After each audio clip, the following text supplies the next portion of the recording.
출마하신 우리 내빈의원들과 또 현장에서 활동하시는 우리 활동가님들 모시고 오늘 제5회 자치와 사람이와 그다음에 서울시의회 이상론에 함께 준비한 정치 우리가 한다라고 하는 주제를 가지고 정치하는 시민들과 함께 토론회를 시작하도록 하겠습니다. 국구 사연을 하셨지만 제가 꼭 말씀을 듣고 싶어서 우리 문영민 행정자치위원장님 오셔서 축사와 경례사를 한번 해주십시오.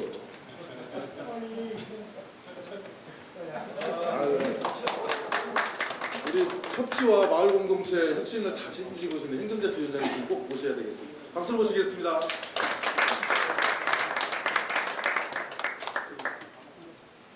근데 정치라는 것이 그렇게 힘들고 어려운 문구가 아닌데 실질적으로 우리들이 삶을 살아가다 보면 정치가 굉장히 어렵고 갈등도 많고 그런다.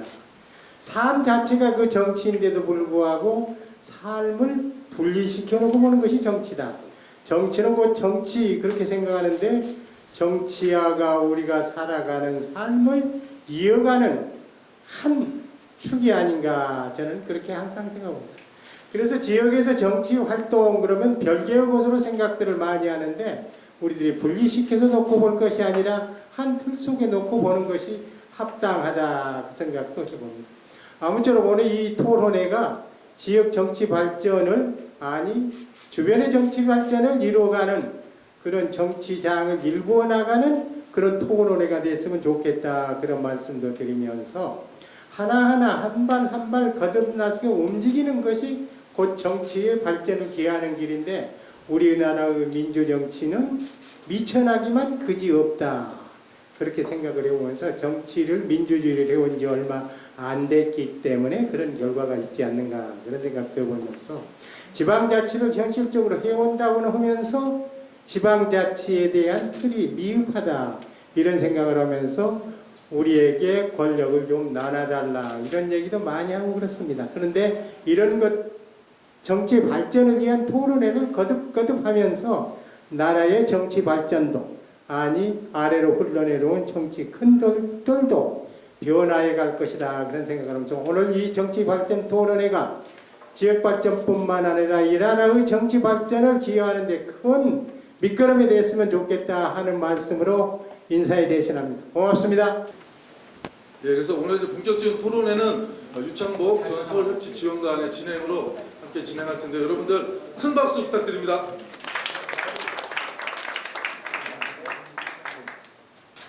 오늘 제가 사회를 맡은 유창복입니다. 다시 인사드리겠습니다. 지금 휴가철이라 휴가들 안 가시고 좀 왜 오셨나 모르겠네요. 네? 오늘 토론을 주최한 자람에 대해서 간략하게만 조금 말씀을 드리면 아마 그 말씀을 좀 드려야 이 토론의 의미를 좀 더 짐작하시기 쉬울 것 같아서 말씀을 드립니다. 저희들이 거기 팜플렛이 있긴 한데요. 자람, 자치와 사람입니다. 지금 한 7, 8년간 민선 5, 6, 7기를 거치면서 서울시를 필두로 해서 전국적으로 지역사회 주민들의 참여가 많이 활성화되고 있습니다. 그리고 그 활동을 조금 더 적극적으로 실효적으로 시민들이 참여할 수 있도록 협치 시스템을 또 행정들이 앞다퉈서 제도화하고 있습니다. 하지만 궁극에는 시민이 주인으로서 스스로 자율적 결정권을 가지고 우리의 살아가는 문제를 해결하는 것 그것이 답이 아니겠느냐. 즉 자치가 결국 우리의 출구다 이런 논의들이 되고 있습니다. 그런 취지에서 자치와 사람은 자치를 기본 방향으로 하고 속에서 일상에서 살아가는 지역의 한 사람 한 사람의 주민이 소중하다라는 취지로 자치와 사람 줄여서 자람이라는 이름을 붙였습니다. 저희 자람은 단도직입적으로 말씀을 드리면 한 7, 8년간 행정과 협치라고 하는 맥락에서 협력을 해봤는데 많은 성과도 있었지만 양이 안 차는 부분도 참 많았습니다.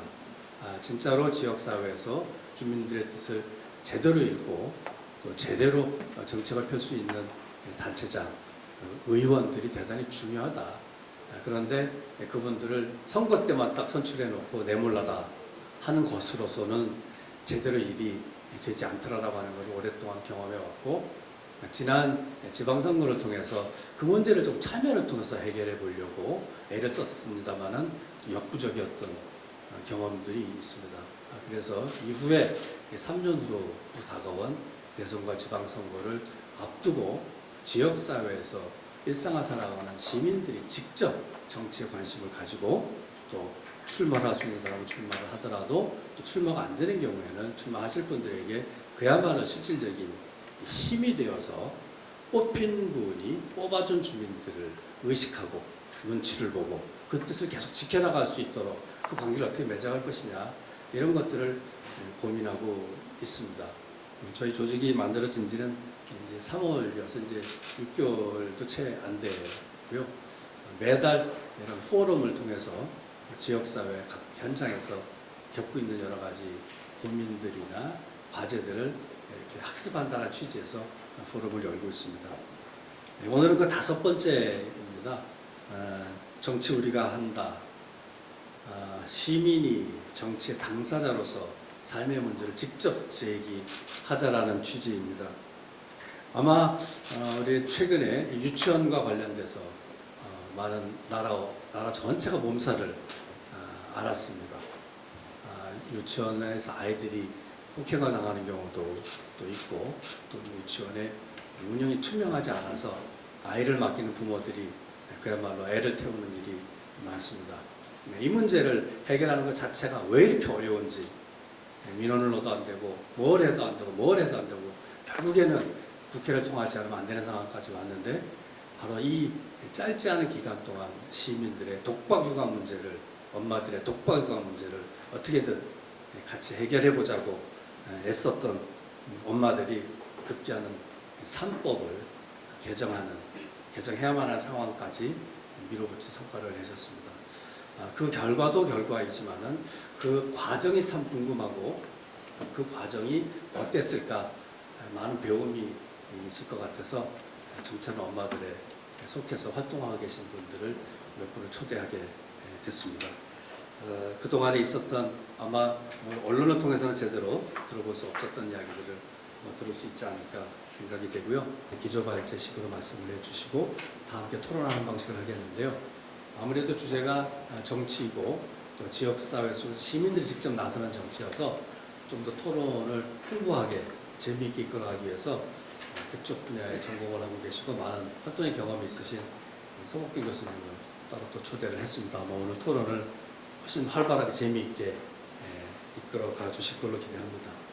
자, 그러면은 시간을 좀 아끼는 의미에서 바로 우리 장하나 대표님의 발제를 듣고 다 같이 토론하는 순서로 이어가겠습니다. 여러분 장하나 대표님 큰 박수로 발제를 청해 주시기 바랍니다.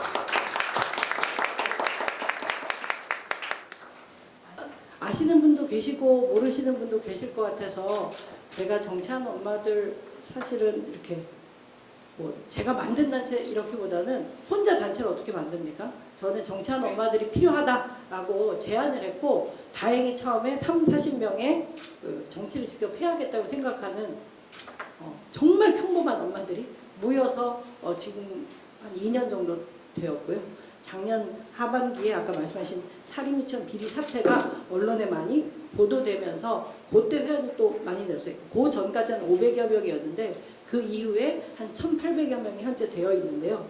하지만 이제 그 후원회원, 그러니까 권리회원, 그 회비를 내시는 회원분이 한 800여 분이고요. 그렇기 때문에 이제 상근자 2명으로 그러니까 뭐 되게 영세한 시민단체죠. 상근활동가 2명이면 그렇게 이제 살아가고 있습니다. 저희는 그냥 저희 액면가를 다 그대로 말씀드리면요. 뭐 언론에 막 나오고 이렇게 했다고 해서 또 엄청난 이렇게 큰 뭐 이런 조직도 아니고 그렇다고 뭐 일부 언론에서는 특히 이제 사립유치원 쪽에 이해 대변하고 이런 단체에서도 그렇고 이제 전 정치인과 몇 명이 무슨 큰 단체인 양 한다고 하는데 그것도 아닌 이도 저도 아닌 그냥 2천여 명 규모의 시민단체입니다. 아시다시피 정치 혐오 불신 이런 것들이 너무 팽배해 있고요. 한국 사회에 여기 계신 분들도 이제 정치를 해야 된다는 생각도 갖고 계시지만 안에는 정말 큰 장애가 있거든요. 과연 할 수 있을까, 뭐 해서 될까, 그 괜히 가서 더러운 꼴 보고 뭐 이런 거 있잖아요. 그러니까 필요한 건 알겠는데 하려 치면 지금처럼 이렇게 지금도 뭐 보고하실지 모르겠지만 지금보다 훨씬 그 안 경험하셨던 거, 그러니까 정치하고 동의어는 아니지만 선거를 치러야 되잖아요. 얼마나 현실적입니까? 선거 때 사람들한테 뽑아달라, 내가 이 사람 지지하는 이런 것들이 너무 쉽지 않아요. 근데 정치가 필요하시다고 생각하시는 분들, 특히 제가 듣고 오늘 오기에는 그 마을에서 그 마을 활동들 하셨던 선생님들이 여기 좀 꽤 계시다고 들었는데, 그렇다고 한다면 그 생각해 보세요. 이제 지역에서 뭐 이익단체라든가 뭐 예컨대 저희가 살미천 비리 이렇게 활동했지만 절대 그 유치원 원장님들 그 협회가 한국유치원총연합회 한유총이라고 줄여서 하는데 정치단체가 아니죠. 정치 안 한다고 하지만 엄청나게 정치를 많이 해왔죠. 수십 년간. 그렇죠. 많은 뭐 힘없는 서민들 중에 하는데 그 중에 한 그룹이 엄마죠. 일단 모여있지도 않고요. 그죠? 후보들이 어디 가서 엄마들 만나서 표 달라고 하기에는 엄마들이 모여있지도 않고, 그렇기 때문에 엄마들이 정치 세력하고 조직이 되어 있어야 우리도 정치인들한테 영향력 줄 수 있다 생각해서 이제 정치하는 엄마들 하자고 한 것이기도 하죠. 그러니까 그 같은 뭐 유치원 문제 또는 뭐 신도시들, 여기 서울이니까 신도시 잘 모르시고, 하여튼 과밀학급 문제라든가 엄마들이 겪는 문제가 뭐 교육, 복지 뭐 그러니까 걸쳐가지고 많이 있는데 너무 비슷한 문제가 여러 군데 있는데요. 다 자기만 당하는 줄 알고 그 선에서 어떤 행정당국이나 교육당국하고 개인이 부딪히다가 늘 이제 포기하고 무릎 꿇죠. 그 반복입니다. 근데 그게 혼자가 아니라 너무 전국적으로 다 그러고 있어요. 아마 저는 마을 활동하시는 분들도 지역도 다르고 하신 일도 다 다를 수 있지만 각기 이제 경험해 보신 것들은 비슷한 게 많은 것 같고, 그렇다면 우리도 정치 세력화하고 조직화해서 공통의 문제를 좀 해결해 나가면 그게 뭐 대단한 게 아니라 그게 정치인데, 문제는 이제 우리는 일단 특정 어느 한 후보를 같이 지지하기엔 너무 그렇죠. 잘하면서 어느 한 후보를 또는 어느 정당을 이렇게 지지한다고 하면 그 토론이 다음 선거 내에 맞춰질 그게 아니잖아요. 그렇죠. 너무 그게 힘들죠. 그게 넘어서기 힘들다고요. 우리가 정치해야 된다고는 하지만 그럼 우리가 누굴 지지할 거야? 아니 민주당이 돼 안 돼? 그러다 보면 이제 저희는 그 조직적인 힘을 못 발휘해요. 근데 한유총 이런 집단은 당도 필요 없고 뭐 다 필요 없어요. 자기들이 이익을 관철하는데 오케이 해주는 정치인이면 다 돈이 가고 조직표가 가고 다 가죠. DB도 다 가. DB, 연락처. 그러니까 줄 수 있는 걸 다 준단 말이에요. 근데 이제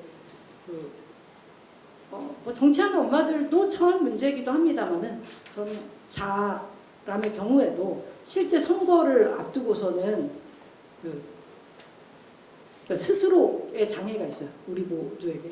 그게 좀 저는 저희 단체도 선거 준비하고 이렇게 한다고 하지만 넘기 제일 어려운 것 같아요.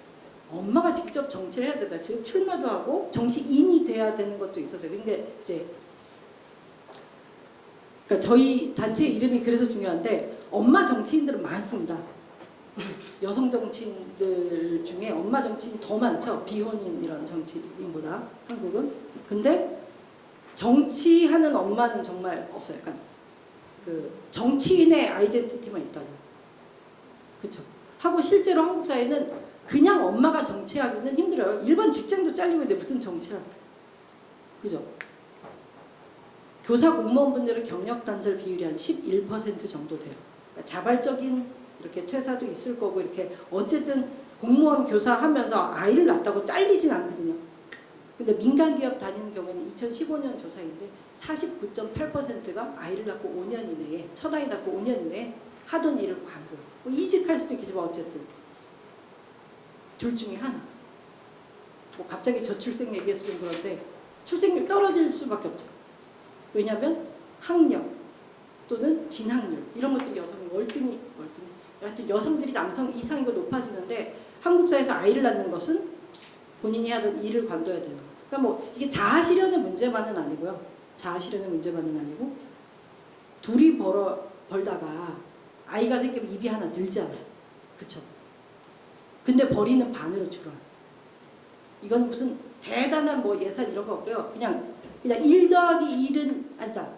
2 더하기 1은 3인데 2 빼기 1이 되면 뭐죠? 하여튼 너무 단순한 거예요. 한국 사회에서 아이 낳는 건 여성들에게 뭐 한국에서 취업하기는 얼마나 힘들고 대학 가기는 얼마나 힘듭니까? 다들 애써왔는데 청소년기, 청년기 사실은 불행할 정도로 거기에 몰빵을 해왔는데 아이를 낳으면 자 이제 관두고 들어가세요. 이런 위협이 이제 둘 중 한 명이 노출되어 있고 또 하나 당연히 그러면 돈이 적게 아이 키울 돈도 없어지는 거죠. 일자리가 줄어드니까.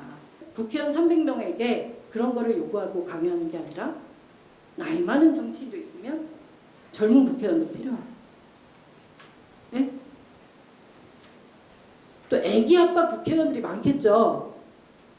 비혼 국회의원이 그렇게 없어요. 다 결혼하셨는데 젊은 뭐 남성 국회의원이나 나이 많은 남성 국회의원이나 뭐 육아, 또 아이 키우는 문제, 교육 문제 이런 거 잘 모릅니다.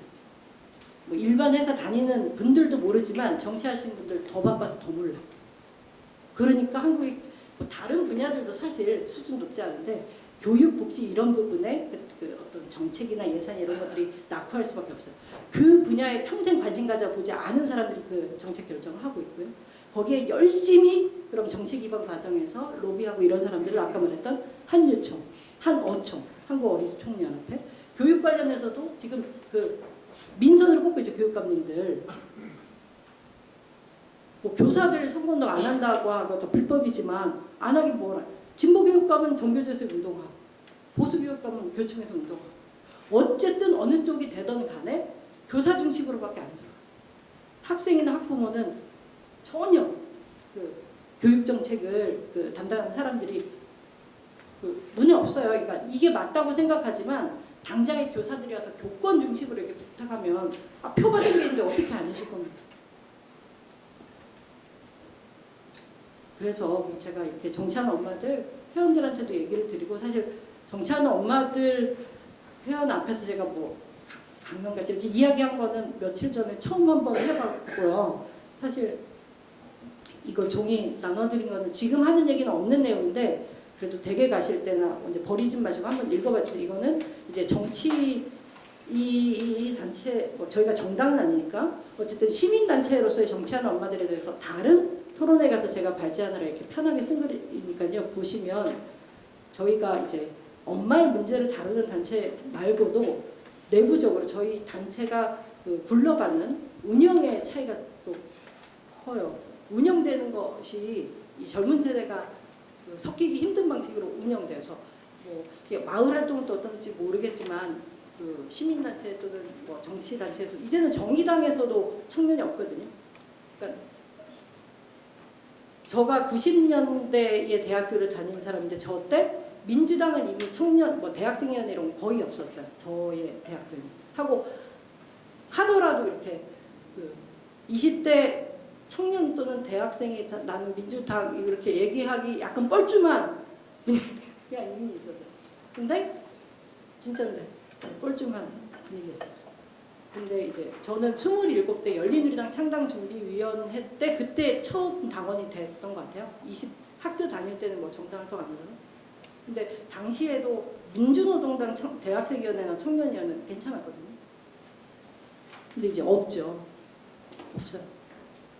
그게 단지 지금 20대들이나 젊은 세대들이 정치에 관심 없어서라고만 볼 게 아니라 뭔가 하고 싶고 할 게 있고 어떤 에너지들이 있는데요. 선배들하고 하기 싫은 거예요. 이거는. 같이 하고 저는 40대 초반인데도 못 견뎌요. 40대 초반인데도. 먹을 만큼 먹었잖아요. 근데 제가 국회의원 이제 임기 끝나고 20대 낙선하고 환경운동연합 활동가로 일했는데 정말 환경운동연합은 그래도 역사도 있고 조직도 크고 좀 큰 시민단체가 아주 메이저급이거든요. 토종 신토불이도 있고 하여튼 한국 이렇게 시민단체 중에는 큰 편인데 그래도 제가 이제 시민단체라고 하니까 정당하고는 좀 다르겠지라고 했는데 심지어 조금 더 심할 때도 있어요. 정치권이나 정당은 표라도 좀 의식하고 계속 사람들하고 스킨십이 있고 그쵸 좀 속으로는 안 그럴지 몰라도 겉으로 이렇게 뭐는 잘 표티를 안 내요. 아 물론 이제 정당 안에서는 공천 이런 거 주고받고 이렇게 정말 첨예한 거 할 때는 정말 뭐 말도 안 되게 이렇게 개싸움이 나지만 그런 거 외에 뭐 일상적으로는 안 그런데 이제 시민단체가 오히려 그 조직 내 위계, 그 비민주성 이런 것들이 적지 않게 있죠. 제가 다른 정당 안 해봐서 이렇게 자신 있게 민주당 얘기만 좀 드리는데 어쨌든 근데 시민단체도 또 그렇다는 거예요. 아까 저희 그 자람고 그 안내 안내 책잖아요. 요거 보면 이제 뭐 30년 전에 이 얘기 나오거든요. 이제 민주주의 하면 그런데 그 저는 저희 단체가 또 여기 약간 저희 단체 구성원들보다 선배 세대 분들 계신 것 같아가지고 얘기 드리면 그 소위 386 세대가 이제 그 여의도 정치도 말아먹고 있지만 그 운동도 저는 정말 반성 잊지 않으면 그러니까 정치는 우리만 좋아서 되는 건 아니고 우리에게 표가 필요해요. 사람들이 우리를 보고 뽑아줘야 되고 설득을 해야 돼요, 사람들을. 근데 기존에 우리가 하던 문화나 어떤 문법으로 사람들에게 그 표를 얻을 수 있을까 저는 의문스러워요. 그래서 그 오히려 시민활동 아니면 마을활동 이런 것들은 유지하겠지만 이거를 정치까지 우리가 생각한다고 하면 철저하게 사실은 우리 자신도 바꿔야 되죠. 그리고 정치하는 엄마들은 그래서 이제 세대도 이제 뭐 20대, 30대, 40대, 50대 근데 30대가 많고 또 여성들 이 중심이고 해서 사실은 그 새로운 조직 문화를 가져가기에 좋은 여건이긴 하지만 그래도 그냥 가만히 두니까 그렇게 되는 건 아니에요. 왜냐하면 저도 40년 넘게를 그 위계 그 자체인 한국 사회에서 살았고 너무 그 완전히 혈관에 흐르잖아요. 이 비민주적인 것이 그렇기 때문에 그냥 뭐 386 뭐 선배님이라고 어디 딱 도장 찍히건 아니지만 어쨌든 그 여기 뭐 민주주의 새로운 민주주의 이런 거를 고민하신다고 한다면 저는 가정도 민주화시키지 못했고 뭐 예컨대 직장에 있다면 자기 속한 뭐 팀 교수님들 계시면 학교 민주화 시키셨습니까? 학교 안에서 이제 막 있는 얘기 없는 얘기 하면 잘리시잖아요. 그러니까 그런 식으로 자기 있는 데서 그 민주화를 못했단 말이죠. 민주당도 민주적이지 못한. 그렇기 때문에 그런 사람들이 나는 민주적이지 않은데 내 가정은 뭐 예컨대 뭐 정교조 선생님들 계시지만 저희가 스쿨미투도 전국 전수조사 해가지고 이렇게 언론에도 하고 계속 팔로우하고 있는데 뭐 정교조 선생님이 계시나 안 계시나 스쿨미투 있고 학교 성폭력이 있단 말이에요. 하면 이제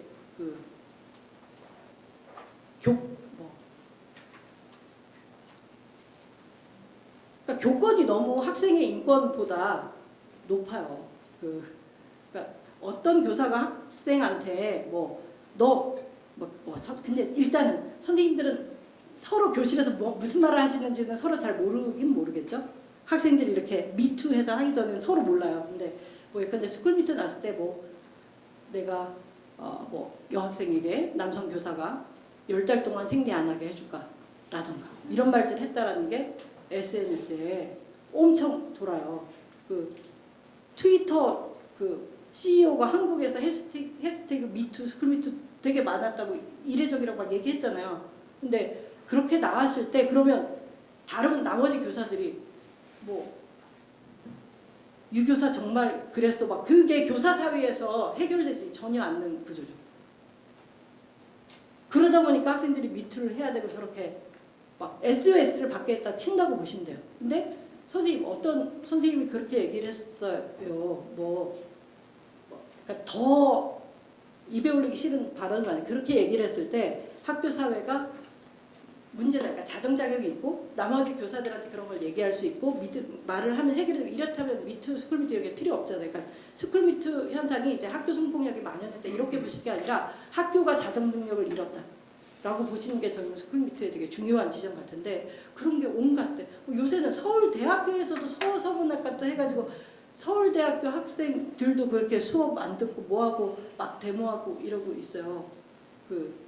뭐 서울대학교 뭐 학생들이 공부 잘해서가 아니라 그래도 국립대학교고 대한민국 교육이 어떤 약간 상징적이고 한 곳에서도 이렇게 학생들이 싸워도 교수 하나를 못 몰아낸다면 좀 그렇지만 교수의 이런 부적절한 행위, 뭐 해외에 가서 이제 실제 신체적 접촉까지 했다는 거 이런 거 보면서 그러니까 뭐 얘가 여기까지 돌아온다. 어쨌든 우리 내 조직은 뭐 다 크고 작은 만약에 단체에 속해 계신다면 우리 조직은 민주적인가? 우리 조직은 그러면 모두 다 평등한가? 뭐 이런 것들을 저는 한번 되돌아보고 다져나가고 구성원들끼리 좀 토론, 이야기를 하셔야 된다고 생각하거든요. 정말 좋은 생각들을 갖고 있고 맞아 이렇게 뽑지는 않아요. 그 말을 진짜 지킬 사람인지를 봐야 하는데 뭐 저희는 어떤 뭐 어마어마한 조직이나 물량 공세로 사람들의 지지를 획득할 수는 없는 사람들 아닙니까? 정치하는 엄마들도 그렇지만 만약에 자람도 이후에 선거도 하고 실제 정치에 뛰어드신다면 그랬을 때는 딴 게 아니라 그 조직을 봤더니 정말 구성원들이 평등해. 거기 뭐 대표라는 분도 있고 거기에도 뭐 원로라면 그렇지만 어쨌든 시니어 그러니까 뭐라 그랬지? 네. 있는데 너무 관계가 젊은 활동가들하고 평등하고 또는 뭐 대표 또는 뭐 집행위 운영위 같이 좀 상위 이결 기구들 있잖아요. 단체마다 이런 데 보니까 여성도 많고 또 젊은 청년들도 많아. 그러니까 그런 것들을 사람들은 다 본단 말이에요. 근데 우리 조직마저도 너무 어떻게 보면 비민주적인데 그러니까 뭐 대의명분 소위명분 다 있겠죠. 좋은 일은 한답시고 우리 작은 조직마저도 비민주적일 때는 사람들한테 어떻게 어필할까? 사람들이 어떻게 우리를 믿을까? 우리를 매력적으로 느낄까? 뭐 이런 거죠. 그러니까 선거하게 되면 우리가 내세우는 공약 정책 이런 것들이 얼마나 논리적이고 막 이런 걸로도 절반이 있지만 아까 얘기 들었을 때 사람들은 정치라고 하면 그들이 한 말에 다 믿지 않아요. 절대로. 사실은 읽지도 않아요. 어떤 공약이나 정책들을 사람들한테 건네기 되게 힘든 일인데 저는 그러겠죠. 절반은 감동의 영역인 것 같아요. 제가 이 종이 있다 꼭 버리지 마시고 한번 읽어보시면 여기서 구구절절 시간도 많지 않은데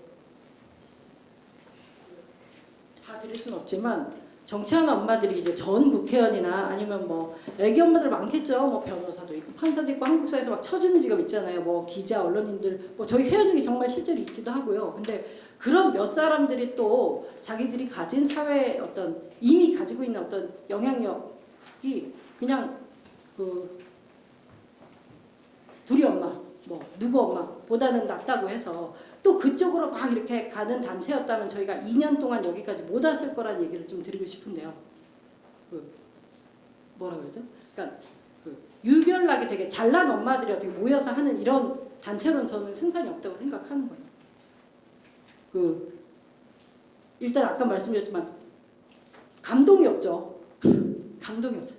당사자 정치 운운하는데 딱 봤을 때 뭔 당사자에 엄청 무슨 엄마는 엄마인데 막 예?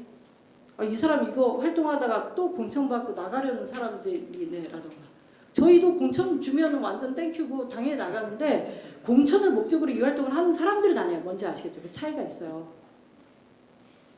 땡큐도 정말 1, 2번 가려야 되나? 네, 어쨌든 근데 일단 엄마들한테 공천은 안 주고요. 제가 보기에는 특히 지난 지방선거 얘기를 아까 유창복 운영위원장님께서 뭐 어려웠고 이런 표현을 하시면 그때 민주당 지지율이 엄청 좋았을 때잖아요. 그럴 때는 뭐 완전 보수화 될 때죠. 그럴 때가 저는 제가 운이 나빠서 저는 어릴 때 성장한 곳은 제주도고 그 다음에 이제 서울 이렇게 제주 서울을 두 군데를 이렇게 제 주거지로 살아보고 다른 도시들은 경험이 잘 없는데 시구의원님들 이상훈 의원님은 안 그러실 거라서 여기 계실지 몰라요. 왜냐면 이런 토론회 이제 주최하시고 계시니까 그러니까 다 그렇죠. 왜냐면 저도 국회의원 했잖아요. 그러니까 저 같은 경우도 사실 이후에도 없을 캐릭터거든요. 제 생각에는 되게 특별한 게 있어요. 왜냐면 저 정치하는 엄마들 한다고 한겨레 칼럼 쓰고 이렇게 할 때 제 주변 지인들이나 뭐 저를 아끼는 분들요. 저 잘 되라는 분들은 뭔 말도 안 돼 쓸데없는 삽질을 하느냐. 빨리 문재인 캠프 가가지고 열심히 눈에 보이고 청와대 들어갈 생각이나 하라고 했어요. 100이면 100. 그게 정해진 거예요. 낙선한 국회의원 있잖아요. 그러면 청와대에 들어가기 위해서 길을 써야 되고 그러려면 캠프 때 열심히 해야 되는 거예요. 그죠? 그러니까 장하나의 정치를 하라는 거예요. 그죠? 그 다음에 청와대에 들어가서 그 다음 지방선거 때 공천받거나 아니면 그 다음 다시 총선 노릴 때까지는 일단 먹고 살 것도 문제지만 정치하는 엄마들 이거 될지도 말지도 모르는 건데 이거 하면 그냥 완전 빠이빠이 라고 다들 했어요. 그런 거 왜 하냐 라고 했는데 그냥 저는 너무너무 하고 싶었고 해야 될 것 같아서 하긴 했어요. 왜냐하면 제가 국회에 있을 때도 나이 차이도 많고 지금 20대 국회가 평균 재산이 41억 했다가 중반에 43억 했다가 그러니까 2년 동안 월급을 하나도 안 쓰셨더라고요. 43억으로 평균 재산이 늘었다가 그 다음에 현재 38억으로 줄었는데 이유는 김병관 의원 주식이 한 1,500억 떨어졌어요. 혼자. 주식이 3천 몇백억이 있으시다가 지금 뭐 하여튼 되게 주식이 그분이 많이 떨어지셔가지고 평균이 확 낮아졌는데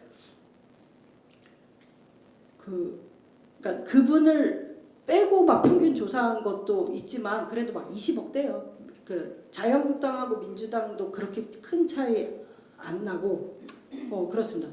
그거는 제가 다 외우진 않았는데 네이버에 뭐 국회의원 20대 국회 평균 재산 치면 다 나옵니다.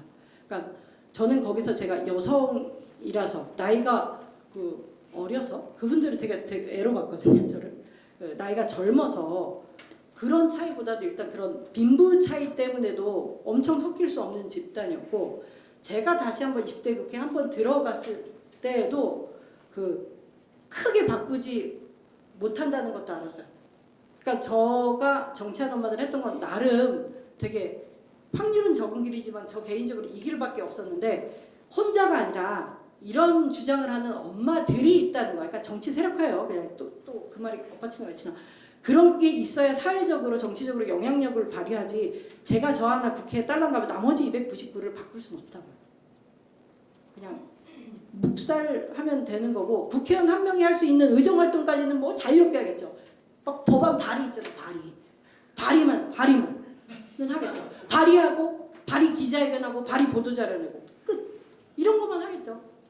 그거 외에도 물론 국회의원 때 제가 그때 몰랐지만 돌아켜보면 잘했더라고요. 그때는 제가 되는 일이 없고 박근혜 정부 때고 너무 힘들었고 또 소수자 이슈를 많이 했기 때문에 되게 가슴 아픈 일이 많았어요. 뭐 다 기억하시면 뭐 쌍용차 사태라든가 밀양 송전탑 건설 뭐 이런 거라든가 저는 원래 국회의원 하기 전부터 제주 해군기지 반대 운동을 해왔던 사람이라서 그런 해군기지 문제라든가 그 외에도 노동 사안도 너무 많았고 하여튼 그런 것들을 제가 주로 해서 사실은 안 될 일을 한 거기도 한데 그러다 보니까 되게 저 자신의 활동을 되게 그때는 제 스스로 폄하했었는데 지금 돌아켜보면 괜찮더라고요. 근데 어쨌든 그렇게 안 하죠. 근데 저는 법안 발의해도 다른 상임위 가서 이렇게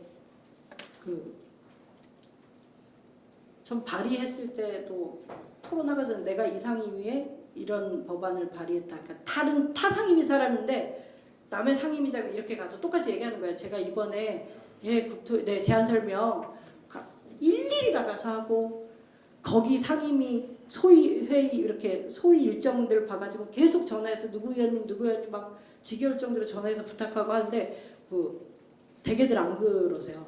그러니까 물론 그렇게 챙기는 현안도 있겠죠. 쪽지 예산이라고 얘기 나오잖아요. 그러니까 그분들도 그거 외에도 이제 막 챙기는 거 있겠지만 대부분의 되게 우리가 저 의원님 좋은 법안 발의했다는 게 다 팔로우가 안 된다고요. 그러니까 좋은 법을 만들었고 그 상임위에 이렇게 툭 던져놓고 본인은 기사 한 번 났잖아요. 됐잖아요. 그 다음에 아무도 뭐 이제 천덕꾸러기같이 이런 게 너무 많아요. 그런 것도 많이 받고. 그러니까 이거는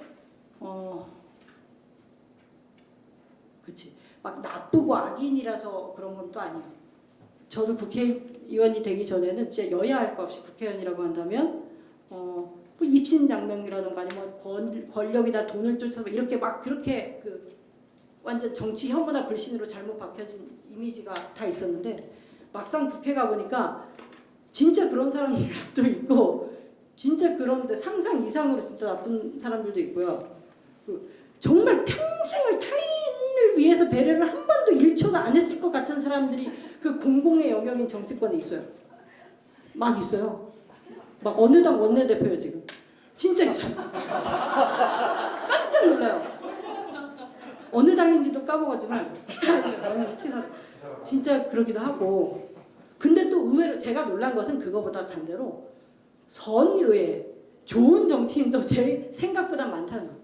저는 제가 자라면서 제 지역구에서 그런 정치인을 못 봤기 때문에 다 저희 동네 국회의원이 같을 줄 알고 생각했다가 봤더니 아니에요. 좋은 분들 많은데 문제는 그러니까 정치하는 엄마들이 시작된 게 당사자 정책이 뭐냐면 한 재산이 40억 있고 50대 남성이고 뭐 좋은 대학 나와서 그 중에 좀 대다수 법조인들도 많고 뭐 그때 뭐 새누리당은 검사당이고 민주당은 뭐 변호사 뭐 이랬었거든요. 19대 때 그런 분들이 되게 많아요. 그러니까 엄마들이 겪는 문제나 여기 계신 분들도 뭐 직업 하시는 일 나이 뭐 사는 장 다 다르겠지만 그냥 다 빼고 40억만 두고 보자고요. 여러분들이 살면서 겪는 문제 중에 뭐 이렇게 서울시 뭐 협치하고 마을을 잘 만들고 이런 거 외에 개인적인 고민들도 다 있으시잖아요. 삶에. 그 중에 내가 40억이 있다면 해결될 문제가 아니고 해결될 문제가 있고 40억 있어도 해결 안 될 문제 이렇게 나눠보면 많은 문제는 40억쯤 있으면 해결되는 쪽으로 가요. 네? 진보 보수 아닌 것 같아요. 저는 진보 보수가 없진 않은데요. 그죠? 정치가 효능감이 없고 이런 것들은 일단 부자들이 다 정치를 하고 있죠. 그리고 우리 이제 그 뭐 자람에서 출마하신다고 하면 다 총선은 아닐 거고 사실은 광역기초의회 생각을 더 많이 하실 거고 정치하는 분들도 마찬가지거든요. 어떻게 하면 우리 구성원들이 출마할까 당선할까 고민하는데 제일 쉬운 게 이제 1, 2번 공천 받는 게 유력한 방법이잖아요. 근데 어쨌든 제가 봐온 바로는 너무 많이 지역위원장 이코르 뭐 현역 국회의원이 있으면 현역 국회의원이 자기 재선 3선 4선에 도움되는 사람들을 시구위원 공천을 줘요. 아닌 경우도 있습니다. 근데 대부분 제가 본 바로는 너무 그러하고 제가 현재 살고 있는 지역구는 이제 2월까지 자유한국당 운영위원도 하시고 활동 열심히 하시던 분이 바로 이제 구의원 공천받고 되셨어요.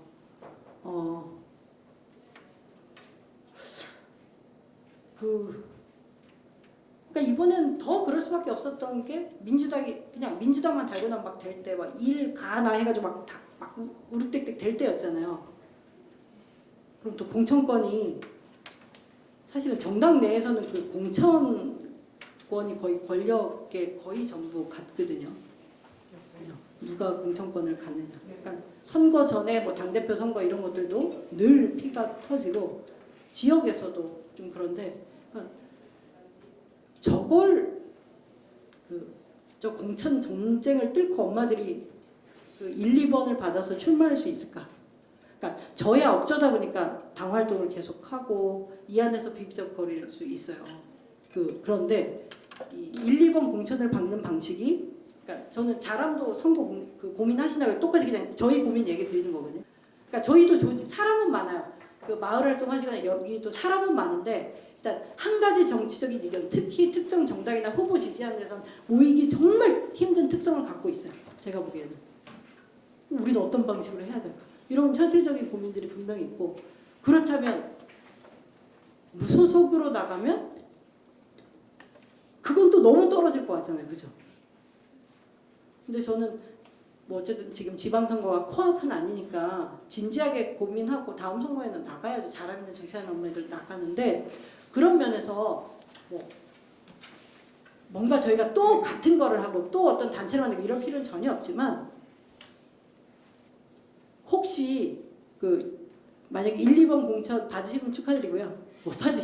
못 받으신다고 한다면 되게 무소속이지만 당사자 정치를 기치에 두고 출마하는 출마자 연대 정도로 느슨하게 한번 각지에서 한번 공습 너무 이런 전쟁 표현하면 안 되는데 어쨌든 한번 움직여 보면 정치하는 엄마들 3명, 5명 나온 것보다 잘하면서 또 몇 명 나오는 것보다 훨씬 파괴적이고 또 잘하면 정치하는 엄마들 외에도 뭐 청년 정책 네트워크나 기존에 정치는 모색하지만 1, 2번 공천 외에는 방법이 없던 사람들이 좀 외곽에서 연합하는 방법도 고민해 주십사 괜히 던지고 가보겠습니다. 그래서 우리가 똑같은 사람들이고 똑같은 요구는 아닌데 직접 나선 이유에 대해서 네? 어쨌든 우리는 지역의 정치, 방역 기초 이런 우리 가까운 생활상의 이런 정치를 여의도 정치하는 어떤 항시적인 선거 캠프라든가 네? 그런 뭔지 아시겠죠? 국회의원 선거에 휘둘리는 이런 지역 정치가 아니라 지역 정치를 이제 구원, 지역 정치에 생명을 불어넣겠다 이런 정도의 아주 느슨한 어떤 그 목적을 갖고도 좀 같이 해볼 수 있을 것 같아요. 아니 제가 이거 전제는 1, 2번 공천 받으시면 축하드리고요. 해보셨는데 안 될 시 쉽지 않다는 거죠. 무슨 조직을 갖고 무슨 메리트를 줄 건데 우리가 민주당이 뭐 지지율 막 떨어지고 아슬아슬하면 또 누구 줄 수는 있어요. 또 하고 잘 나갈 때는 뭐 이번처럼 네 얄짤 없는 것이고. 근데 어쨌든 다음 선거 전에 뭐 어떤 또 이런 정세 변화가 있을지 모르겠지만 열어놓고 고민하셨으면 좋겠고 뭐 선거 막 3년 전에 모든 걸 다 잡고 선거는 되게 선거 정치 여기 생물 막 진짜 변화무쌍하잖아요. 그래서 지금 우리는 그렇게 한 달하고 못 받기보다는 근데 계속 이런 그 당사자 시민성을 가지고 정치하고자 하는 사람들끼리 계속 정보도 교류도 해가면서 그 선거 이렇게 가까워갈수록 좀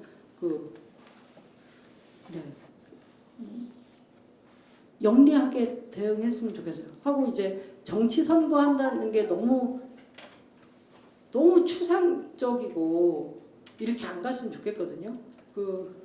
저는 이게 참 이상한 건데 오히려 막 여의도에서 이렇게 막 할 때보다 근데 대부분 되게 한 번도 안 해보기도 했고 그런 거를 되게 쑥스러워하고 팩 끼치는 것 같고 미안해해요. 이 정치에 대해서는.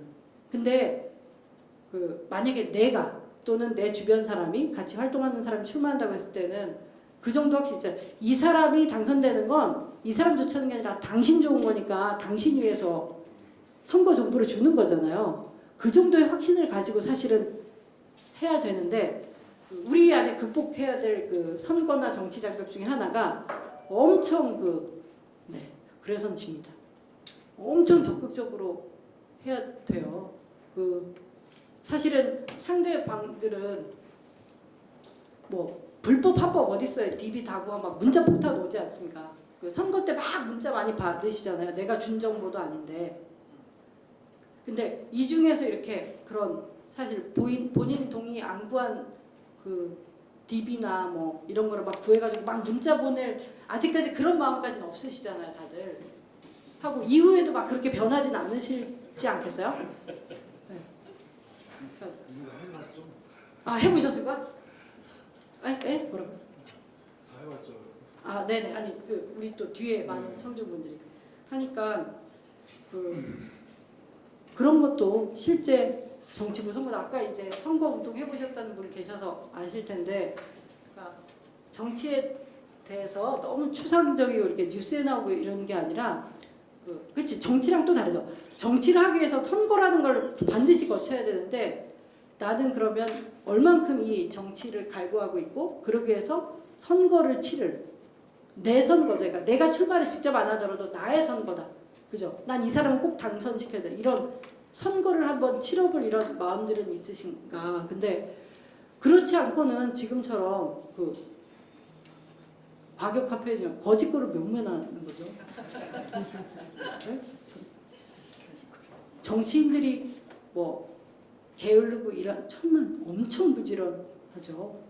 나쁜 일로든 좋은 일로든 성과를 내려면 부지런할 수밖에 없어요. 게으르게 4년 호송생활 하려면 그 수억 수십억 유무형의 자본을 투입할 리가 없잖아요. 국회의원이 4년 동안 뭐라도 엄청 쫙 뽑아내려면 4년 동안 예? 근데 뭐 이게 또 뭐 시, 구, 이회 뭐 여의도 좀 다르긴 하지만 지역의 정치도 마찬가지예요. 의원님들이 부지런하시단 말이에요. 하여튼 그 각자의 그 사연과 그 각자의 그 협치의 행복과 달콤함과 쓰라림과 이런 것들을 경험하셨다면, 그래서 정치까지 생각하시게 됐다면 또 그게 네. 근데 법정 선거, 제가 이렇게 겁을 괜히 주거나 이거 기피하시라는 게 아니라 선거 기간은 반짝이니까 또 네. 하시면 하실 수 있어요. 하고 혼자면은 이게 답이 안 나오고 피곤해서 못하지. 그 우리 이번에 누구 당선시키자, 또 우리 지역 정치를 바꾸자라고 정말 뜻을 모으는 3명이든 5명이든 코어 멤버가 있으면요 또 재밌고 신나게 해요. 저희라고 맨날 피곤하게 막 이렇게 안 좋은 얘기들만 하는 것, 정치하는 엄마들이 왜 이렇게 할 수 있냐면요, 그 사실은 내 가족이나 친한 친구들이나 이웃에서 뭐 아이들 육아 문제, 또 경력단절 문제 이런 거 다 겪는 문제들이 정치적인 것이고 정치적으로 풀어야 되고 이런 얘기 통할 사람이 있겠어요, 없겠어요? 대한민국에 없거든요. 사실은 어떻게 보면 외로운 거예요. 이런 관심사를 가진 것이. 그렇지만 정치한 엄마들을 만들어 놓고 나니까 적어도 2천여 명 그 이상, 그러니까 멤버십이 없는 이런 사람들까지 많은 사람들이 이 담론 안에 있고 이제 동네 왕따를 벗어난 거잖아요. 얼마나 즐겁고 행복해요. 그리고 내가 맞다는 확신이 더 들고, 내가 하는 활동이 엄청 그러니까 의미 있는 결과들도 낳고, 뭐 예컨대 유치원 비리 같은 거는 너무 오래된 비리인데 그 교육당국이 살인 유치원에도 감사를 하는 게 최근 5년이었고요. 감사 결과를 알고 있는데 오픈을 안 하는 거를 저희가 행정소송도 하고 뭐도 하고 해서 오픈이 된 거예요. 그러니까 판도라의 상자가 열리니까 이제는 그때서야 교육당국이 무슨 뭐 살인 유치원에도 뭐 회계 뭐 감시라고 뭐 에듀파인이랑 온라인 시스템을 하네 뭐 하네 무슨 뭐 아니면은 살인 유치원 비리에 대해서도 막할 때 센 말은 다 했거든요. 뭐 엄정맹 뭐 이런 거 있잖아요. 뭐 유은혜. 근데 유은혜 부총리도 19대 때 교육위원회 이제 붙박이처럼 교육 일을 계속했는데 한유총하고 관계 좋은 정치인 중에 하나였어요. 안민석이 이런 사람들 다 한유총 뻔질나게. 그러니까 이제 아까 얘기했듯이 정치는 약자들이 정치를 안 하는 것 같고요. 그러니까 당사자 정치, 뭐 엄마의 정치 이런 거는 저는 그냥 뭐 약자의 정치 이렇게 얘기하고 싶고, 네, 정치해야 됩니다. 정치를 안 하고서는 지금 상황을 이렇게 극복할 수 없는 것 같고, 제가 마을 운동이나 마을 활동에 대해서는 제가 그 식견이 짧아요. 근데 제가 살고 있는, 약간 제가 사는 거 월계동이지만 제 나온 지역구에 월계 공릉동이 있는데, 공릉동도 이제 그 공릉동 청소년 문화 정보 도서관 센터에서 그 마을 활동이 되게 활발하고 잘 되고 있어요. 거기서 팀들을 만나는데, 이제 저는 이미 정치적인 사람이 됐고 뭐 사회운동 정치를 하던 사람으로서 이제 마을 공동체 운동을 보면 되게 제가 보기에는 초등학교 고학년 아니면 중학생 이상 자녀를 둔 그 비취업모죠. 뭐 경력단절 하셨거나 아니면 안 했거나 모르겠지만 어쨌든 그런 분들이 주축돼서 할 수밖에 없어요. 왜냐면 마을에 낮 시간에 그분들이 시간이 되고, 이제 근데 또 이제 아예 그 나이가 많으신 세대분들은 다른 공간에서 다른 활동들을 하고 계시죠. 근데 그 마을 공동체라고 해놓고 공동체의 엄연한 일원이 돼야 될 거기 뭐 그 남편들 뭐라고 해야 되나 배우자들 또 아이들이 없죠. 아이들은 학원 가느라 바쁘니까. 그러니까 마을 공동체 운동부터가 공동체가 되게 해체돼서, 그죠? 가족 공동체가 막 해체된 상태에서 일부가 마을 이렇게 공동체를 하고 있으니까 저 너무 부자연스러운 거예요. 근데 그건 당장의 현실을 반영하는 거니까 그럴 수밖에 없죠. 왜냐면 정치하는 엄마들도 뭐 할 수 없어요. 비취업부가 더 활동할 시간 여력이 나는 건 맞는데, 적어도 저는 그런 마을 활동도, 그러니까 정치 따로 있는 건 아니고요. 둘 다 해야 저는 그 뭐 짝이 맞는 것 같아요. 그죠? 하면서 뭐 예컨대 노동시간 단축 같은 거 좀 마을 운동이 제일 얘기해야 되죠. 아니면 뭐 이런 교육 개혁, 교육 혁명에 대해서도. 왜냐면 가족 공동체가 다 해체돼서 아이는 계속 그 사교육으로 교육을 돌고 있고 뭐 남편은 퇴근을 못 하고 퇴근을 했는지 안 들은지 모르겠지만 어쨌든 그러고 있는데 여성들만의 마을 공동체라는 게 되게 저는 공허까지는 좀 그렇지만 어쨌든 너무 태생적 한계가 있잖아요. 그러면 그 활동을 하면서도 어떻게 하면 뭐 가족이든 뭐든 그런 그 공동체를 회복할 것이냐. 그렇게 되면 다 법적인 거거든요.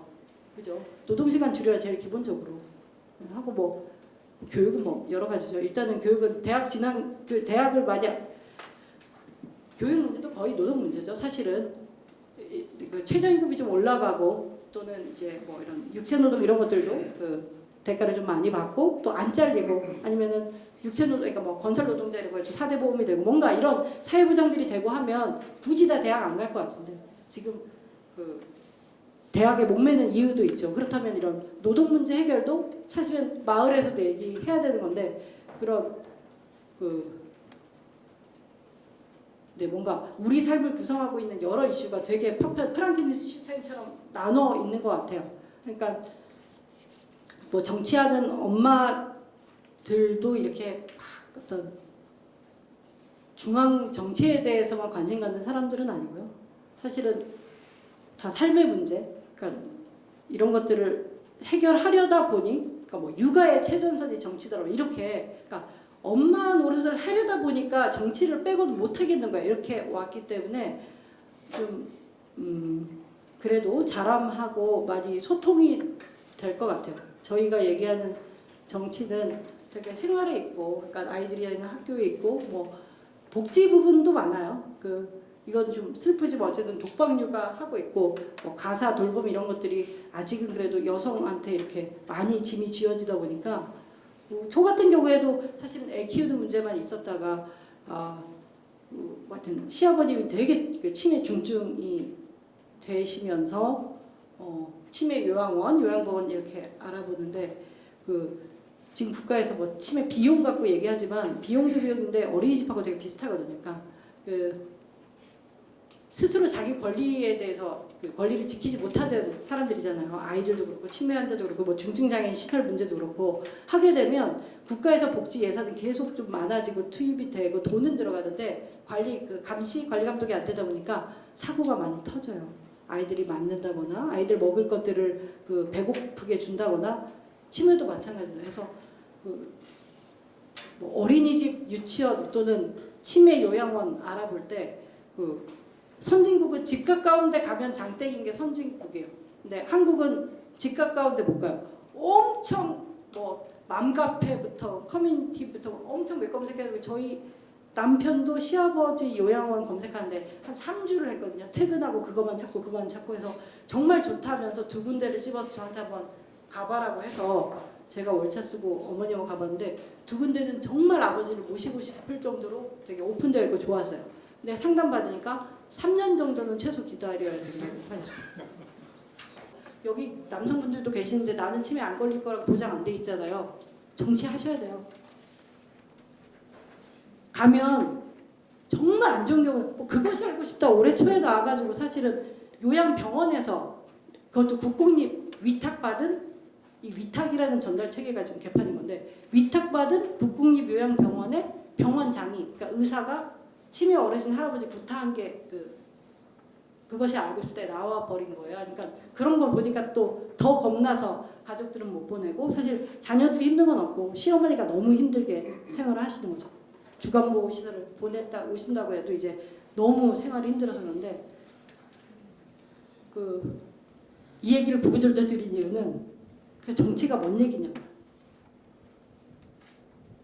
정치가 뭔 얘기냐고.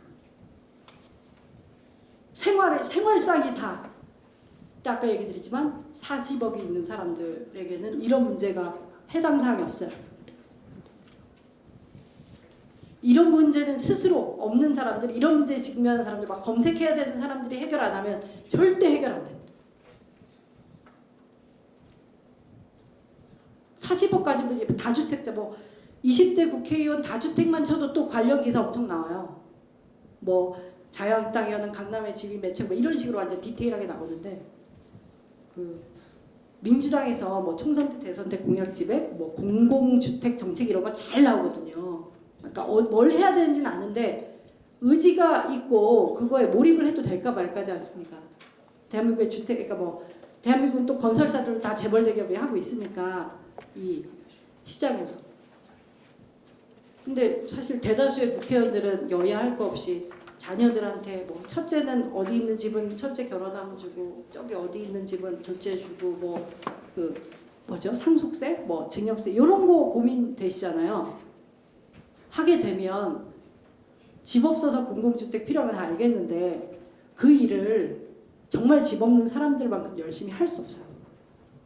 그거는 선악의 문제가 아니라 그냥 저는 너무 인간 본성? 자연스럽기도 하고 물론 그런 사람들을 탓하지 말자는 게 아니라 그런 사람을 다 뽑아놓고 해라 시키는 게 아니라 직접 나설 수밖에 없는 상황이 왔다. 그래서 제가 그러니까 여기 소복근 교수님 오셔가지고 뭐 이따 저도 질문 드리고 싶은데 이번에 뭐 연동비례 얘기도 나오고 선거법 얘기 나오지만 그러니까 저는 핵심은 좀 돈 없는 사람들이 정치할 수 있는 제도 개선이거든요. 그러니까 돈 없는 사람들이 훨씬 많잖아요. 근데 비례의석은 자꾸 비례 주는 것만 받는다는 게 말이 안 되잖아요. 그죠? 어떻게 하면 가난한 사람도 선출직을 할까? 뭐 재문제긴 합니다만 하여튼 그런 것들도 정치하는 엄마들이나 사람이나 고민되시는 부분일 거예요. 그러니까 일단 선거 정치한다고 나서면 돈 문제도 엄청 걸립니다. 시간이 너무 오버됐죠. 네, 해서 네, 시간이 너무 오버돼서 죄송하고요. 제가 오늘 계신 분들이 어떤 문제나 고민을 갖고 있는지 알면 더 이렇게 얘기하겠지만 제가 좀 잘 몰라서 제 얘기 위주로 했는데 저는 이왕에 정치를 고민하셨다면 정말 옳은 선택이신 것 같아요.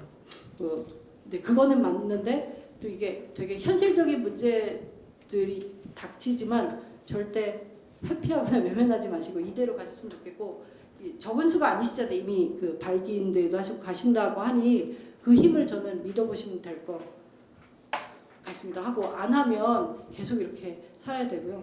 진짜 딱 한마디만 드리면 이번에 개헌 얘기할 때 지방분권 개헌 얘기 나왔잖아요. 전 개인적으로 지방분권 개헌 해야죠. 그게 맞는 건데 사실 안 됐으면 됐어요. 지금 시민들이 그거 받아들일 준비 안 됐고 그러니까 중앙 정치도 수준이 낮지만 지역으로 갈수록 사실 지방 정치, 지방 위의 수준들이 높지 않아요. 결코.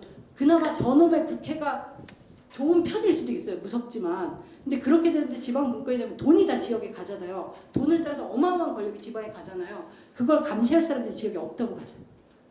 지금 현재로서 되게 불안하거든요.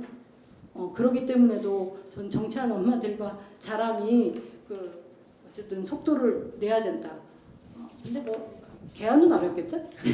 개헌은 어렵겠는데 어쨌든 지방분권 개헌에 있어서는 정말 여야 없이 지방에서 정치하시는 모든 사람들이 한 마음으로 또 강하게 밀어붙이는 의제이기 때문에 또 지역에서 권력을 감시하는 사람들도 훨씬 더 훈련해야 되고 되게 크다. 그러니까 지금 정도도 감시 못하고 사실 휘둘리고 있는데 더 큰 권력이 오면 뭐 늘 극복하고 5년 10년이면 다시 따라잡아서 감시하겠지만 5년 10년 동안 만약에 복구 못할 문제들 뭐 이런 것들이 발생하면 그 피해가 이제 영원히 가겠죠. 그런 생각이 듭니다. 어쨌든 절대 이게 제 얘기가 지루해서가 아니라 공기가 탁해서 다 좀 졸리신 걸로 생각하고 자리에 앉겠습니다. 네. 감사합니다. 졸리세요? 저는 뭐 살았어 내 얘기를 저렇게 아프게 콕콕 찔러서 하다 싶어서 너무 많이 공감이 됩니다. 진짜 공감되는 게 진짜 정치해야 될 없는 사람들, 약자들은 아무것도 안 하고 있더라고요. 지킬 게 있는 사람들은 열심히 권력을 만들고 권력을 지키고 있어요. 작년에 보니까 한 동네에 살았지만 동네 어느 한 곳에서는 이미 권력을 만들고 있더라고요. 바로 옆에서. 바로 옆에 생맥주집이었는데 하죠. 심지어는 마을에서 종교와 정당은 금기 아니야? 좀 조심해야 될 주제들 아니야? 라고 얘기까지 해왔던 터라 뭔가 노골적으로 하는 것 같고 노골적으로 하면 이웃들과 의가 상할 것 같고 그럼 오래 못 갈 것 같고 이런 트라우마 같은 이 주춤거림이 있다는 거를 진짜로 제 일로도 느껴봤습니다. 어쨌든 함께 하면 된다. 혼자 아무리 쉬운 일도 혼자 되는 일이 아니고 진짜 어려운 일 같아도 함께하면 되는 것이고 결국 그 일이 되게 하려면 세력화해야 된다고 말씀을 주셨어요. 당선이 돼도 그 뒤에 세력이 보여야 힘을 갖는 거고 근데 결국은 공천인데 그래서 어쩌면은 딜레마 있는 것 같아요. 공천권에 있으면 뭘 좀 해보겠는데 거기와는 전혀 인연이 없을 것 같기도 하고 뭐 이런 현실적인 어려움 때문에 우리 방식의 새로운 정치적 진출, 정당의 지역위원장이 좌지우지하는 공천을 넘어서 우리 스스로 공천하고 스스로 당선될 수 있는 정치의 방식, 정치 흐름, 정치의 문법들을 우리가 어떻게 만들 수 있을까? 결국은 이제 사람도 그것이 고민이고 3년 내에 그 답을 어떻게든지 찾아가 보려고 합니다. 그런 의미에서 고민 같이 하자라고 제안해 주신 게 저희들 입장에서는 너무 천군만마를 얻은 것 같고 먼저 고민하신 엄마들이 또 먼저 겪은 거를 같이 나눠주시고 같이 하자고 손 내밀어 주셔서 자람의 운영위원장으로서 너무 지금 마음이 좋습니다. 어쨌든 마을은 노동, 교육, 주거 진짜 모든 게 다 일상으로 벌어지고 있는 곳이기 때문에 가장 정치적일 수밖에 없는 곳입니다. 정치하는 엄마들 활동을 어떻게 시작하게 됐나가 궁금해요. 그러니까 결국은 여기 있는 이제 마을 활동을 하시는 분들도 그렇고 청년도 마찬가지거든요. 마음이 있지만 내 시간을 투자하는 결정을 하기까지는 항상 뭔가가 있는 거란 말이에요. 그래서 어떤 그 계기가 있어야지 이렇게 나를 투자하게 되는가 이런 문제는 여전히 참 큰 고민인 것 같습니다. 그 다음에 고민이 되는 게 그런 부분이니까 이거 제가 아주 생뚱맞은 질문을 한번 드려보고 싶은데 어떤 거냐면 이런 거죠. 정치가 꼭 필요하다라는 얘기를 꼭 강조를 하셨는데요. 그러면은 이제 지금 현재 있는 1번, 2번, 3번, 4번, 한 5번 당이 원 내에 있고 원 바깥에도 한 6번, 7번, 8번, 9번, 한 10번 당까지가 있거든요. 그래서 이제 어쨌든 기존에 만든 정당에 들어가가지고 후보가 될 수도 있다. 근데 그거는 우리가 모두 공지하다시피 굉장히 어렵다. 노력이 많이 필요하다. 그 다음에 두 번째는 쉽지는 않지만 기존의 1번부터 10번 당이 아닌 방법으로도 선거에 나갈 수는 있어요. 만약에 그런 게 있다라고 한다면 물론 이제 그 중에 하나는 또 무소속도 있겠죠. 근데 두 번째 방법은 상대적으로 첫 번째보다는 쉬워요. 근데 당선 확률이 낮죠. 그런 부분들이 우리가 이제 정치를 고민을 할 때 항상 고민을 하는 건데 만약에 내가 정치를 한다면 나는 말하자면 기존에 있는 당에서 어려움을 좀 무릅쓰고라도 이 후보가 되는 길을 택하고 싶은지 아니면은 좀 당선 확률은 낮아도 뭔가 사이드가 있으면 그런 쪽을 하고 싶은지 이런 것도 이제 저는 사실 정치를 고민하는 여기에 마을 활동을 하시는 분들한테도 참 고민인 부분들이거든요. 그 다음에 세 번째는 이 활동을 시작을 하셨을 때 이제 마을에서 그러니까 이 엄마 말하자면 육아 문제 저희가 정치하는 엄마들을 아는 소재는 육아 문제밖에 없거든요. 사실은 지난번에 난리가 나서 근데 육아 문제 외에 다른 활동들도 관심이 있으실 것 같아요. 그래서 이 정치하는 엄마들 활동을 시작을 하시면서 이 동네에서 뭐 이렇게 단체든 아니면 동네 정당 주체든 이런 동네에 있는 다른 활동가들 이런 분들하고 연대의 경험들이 있었는지 그런 경험을 하셨을 때의 느낌이나 어떤 평가 이런 건 어떤 부분이 있었는지 이런 부분들 얘기를 좀 해주시면 사실 여기 자람에서 고민하시는 분들한테도 도움이 많이 될 것 같거든요. 저도 여기가 직장으로 저기 하나은행이랑 같이 상근활동가 하고 있고요.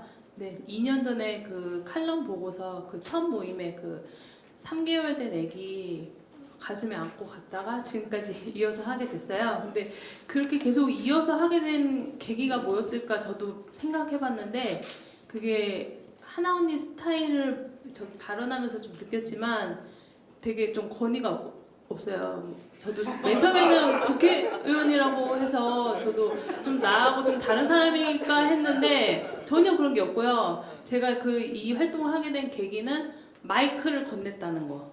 그러니까 이렇게 이렇게 연대 발언을 할 계기가 있었는데 여성단체랑 연대 발언에서 정치하는 엄마들에서도 나와라 하는데 한번 나가서 말해보라는 거예요. 근데 저는 그 전까지 어떤 이런 집회라는 걸 한 번도 해본 적이 없고 그 결혼 이전까지 정치라는 것도 잘 모르고 이렇게 뭐 그랬던 거였는데 그런 계기가 있으니까 나 그냥 해보고 싶어서 가서 얘기했어요. 제 생각을 얘기하는데 그 마이크에서 앰프에서 그 목소리가 울리는 순간 발화가 된 것 같아요. 청자였거든요. 항상 말 잘 듣고 선생님이 뭐 해라면 네 하고 공부해라 그러면 네 하고 진짜 모범생처럼 말 잘 듣고 살아있다가 내 목소리를 처음으로 들은 거예요. 제 귀로. 그 순간 확 깨져버렸어요. 그리고 그 기자회견 그런 거 하면은 막연히 붙잡혀가는 줄 알았거든요.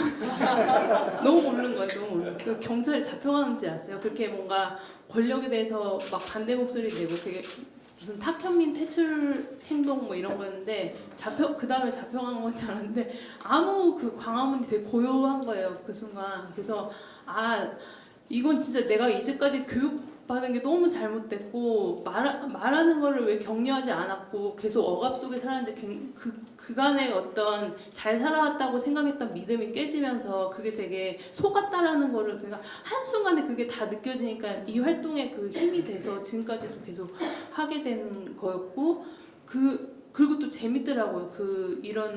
이런 어떤 다 같이 이렇게 목소리 낸다는 게 되게 새로운 경험이어가지고 지금까지도 계속 하게 되는 것 같아요. 그리고 이제 계속 얘기하다 보니까 이제 그러니까 엄마들이 훨씬 수가 많은데 그 한유총 그 대응할 때도 생각해 보면 엄마들 수가 훨씬 많은데 왜 몇몇 안 되는 그 이익단체 원장들의 어떤 결정이나 그 사람들의 그 요구하는 바만 계속 그렇게 정책에 반영되고 그런 게 되게 화가 나는 거예요. 그러니까 다수인데 소수라는 게 되게 이제 엄마가 되고 나서야 이 활동하면서 느껴져서 그래서 이렇게 집단적인 행동이 필요하다는 거를 되게 절감하게 됐고 그래서 그러면서 이제 정치라는 걸 알게 됐고 그래서 제가 어떤 책에서 읽었는데 정치의 역할이라는 게 뭐냐 했을 때 숨겨져 있는 쟁점을 밖으로 드러내서 특정 세력이 일방적으로 의제 설정을 할 수 없도록 하는 게 정치의 역할이라고 해서 읽었거든요. 그래서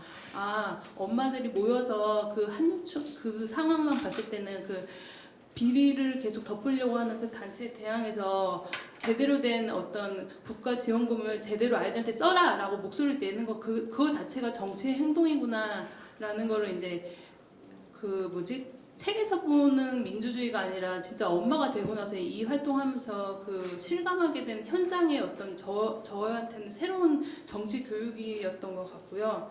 그리고 저도 이제 경력 단절되고 또 독박 육아하면서 되게 우울증도 오고 되게 힘든 시절이 있었는데 그게 오히려 또 어떤 좋은 점이 그 안에서도 찾다 보면은 20대 때까지는 되게 나만 사랑하는 사람이었거든요. 내 안에만 있고 나를 너무 사랑해서 다른 사람을 사랑할 수 없는 사람이었다가 그걸 겪고 났는데 그게 나만의 문제가 아니고 많은 엄마들이 겪는 문제라는 걸 느끼니까 그 우울증에서 벗어나지더라고요. 그래서 그러면서 나한테만 갇혀있던 시야에서 되게 넓어지면서 좀 다른데 그제서야 이제 주변을 둘러보게 됐고 또 이제 아이를 키우다 보니까 이제 아이가 살아갈 세상을 고민하다 보니까 이 정치가 너무 필요하게 되는 거예요. 그래서 계속 이 활동을 하는데 저희 활동이 뭐냐고 딱 정의 내리면은 딱 뭐 교육이다 보육이다 할 수 없는 게 애 키우면서 나오는 문제가 뭐 환경 문제도 있고 당장 나가서 놀 공간도 없는 것도 되게 불만이고 놀이터도 너무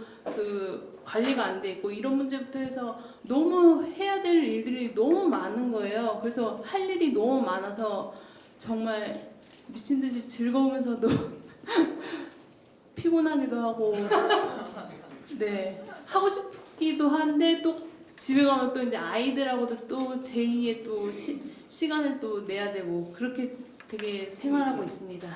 네. 아까 강미정 활동가가 말씀하신 것과 거의 유사한데요. 그러니까 제 자신을 이 활동을 하게 된 계기는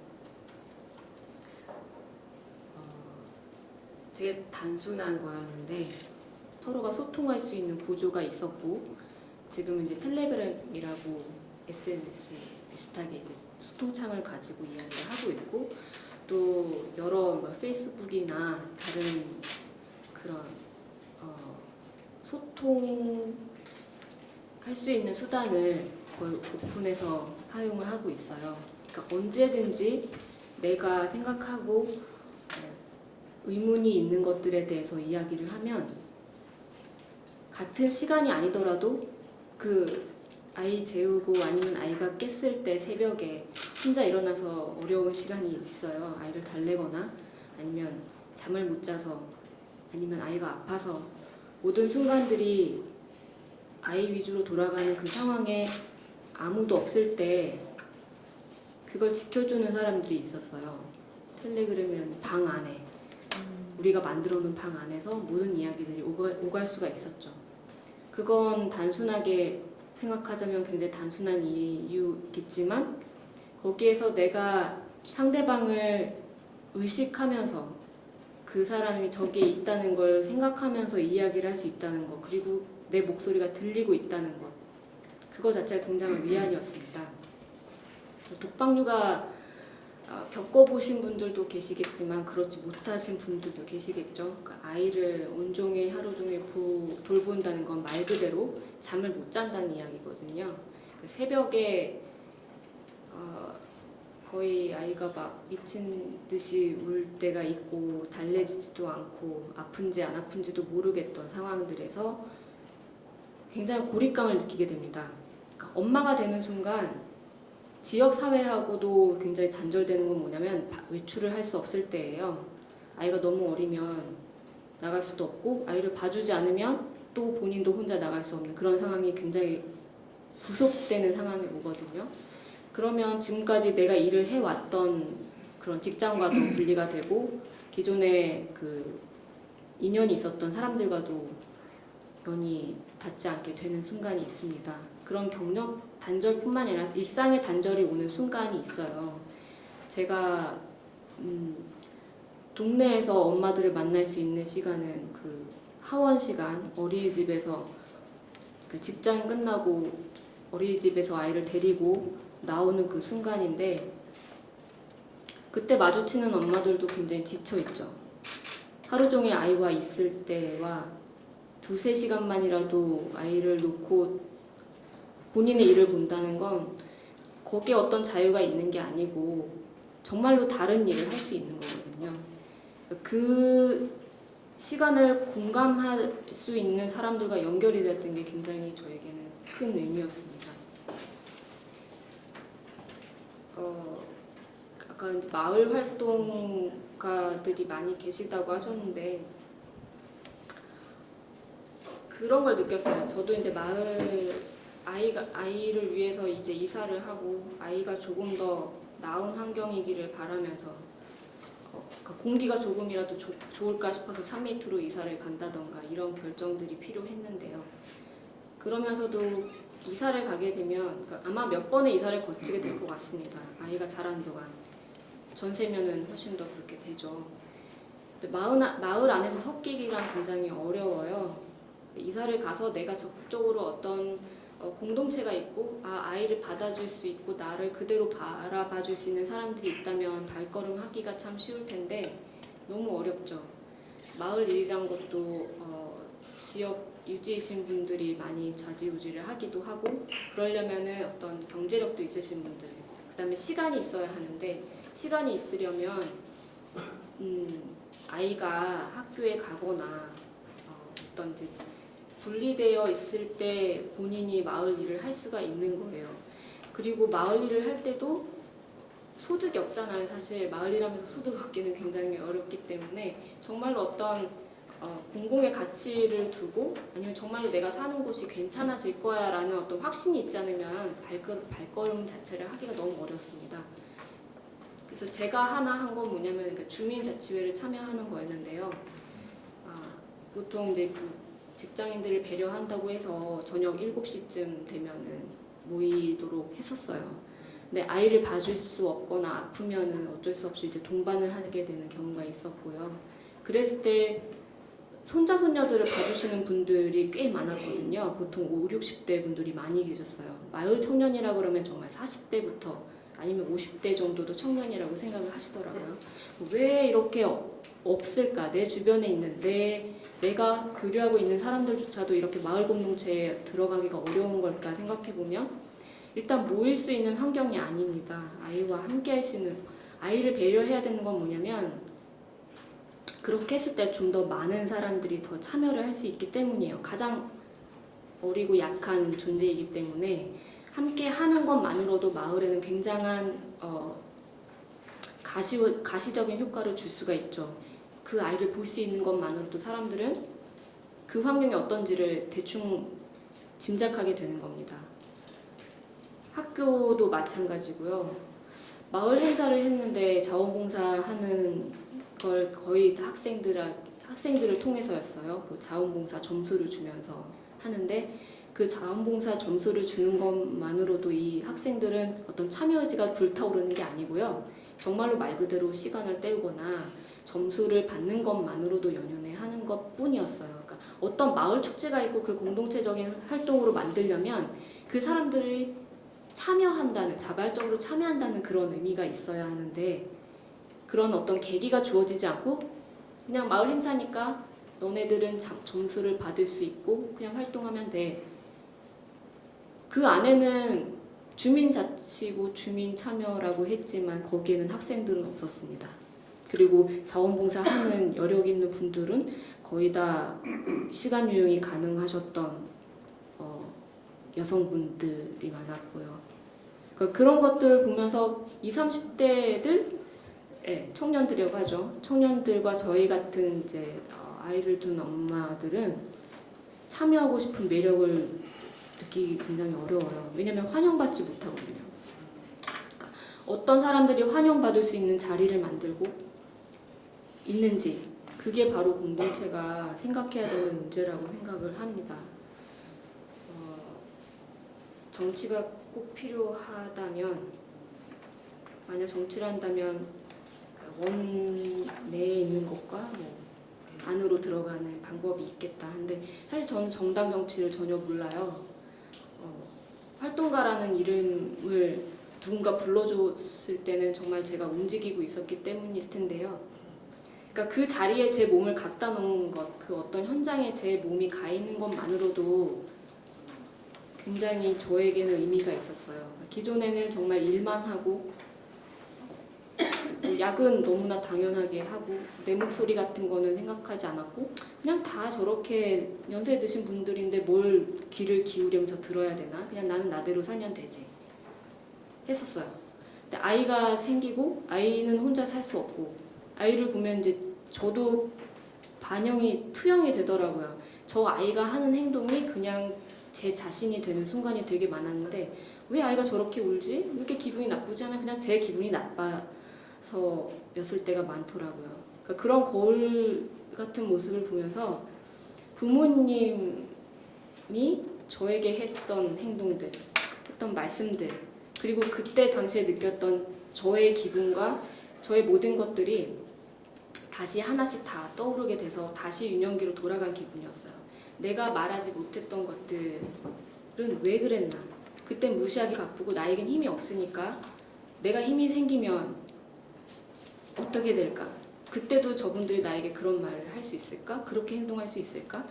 그런 어떤 어두웠던 마음들이 다시 일어나면서 제 아이도 저에게 그런 느낌을 받을 거라는 무서운 생각이 들었습니다. 그래서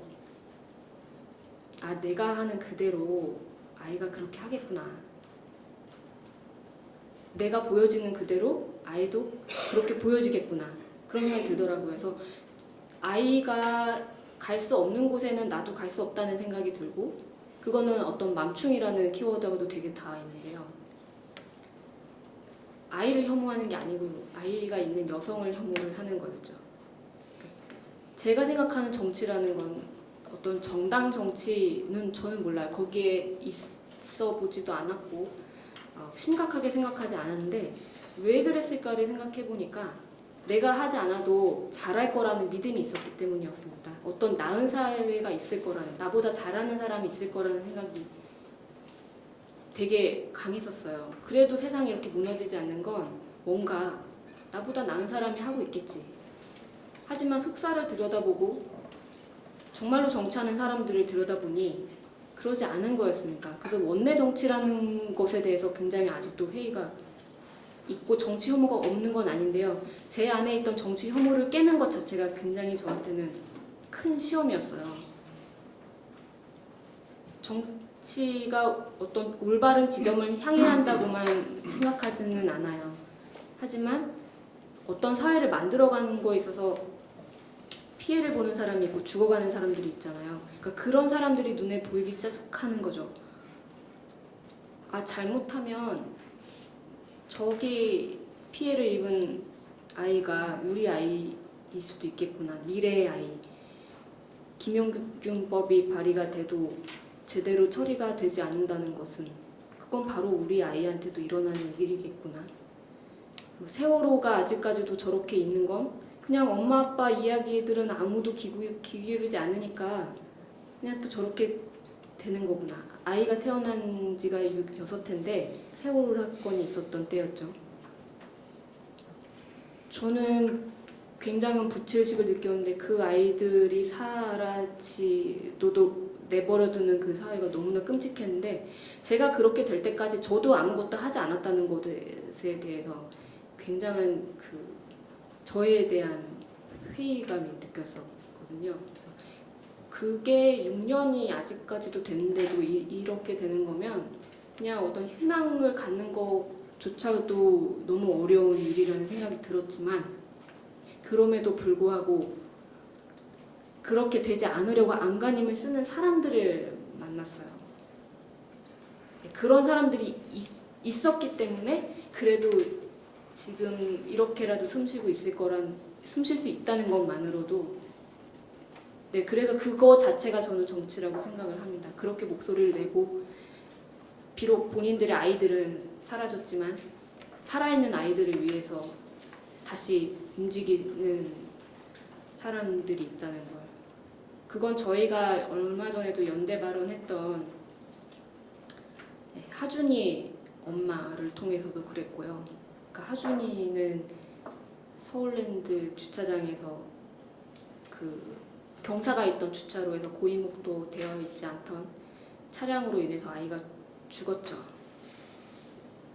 근데 서울랜드는 아직까지도 그 평탄화 작업하지도 않고 현수막 10개 정도만 걸어놓고서는 해결을 했다고 하는 겁니다. 그러니까 아이를 잃은 지 2년이 다 돼가는데 왜 그런 거에 대해서는 세상이 무심한가.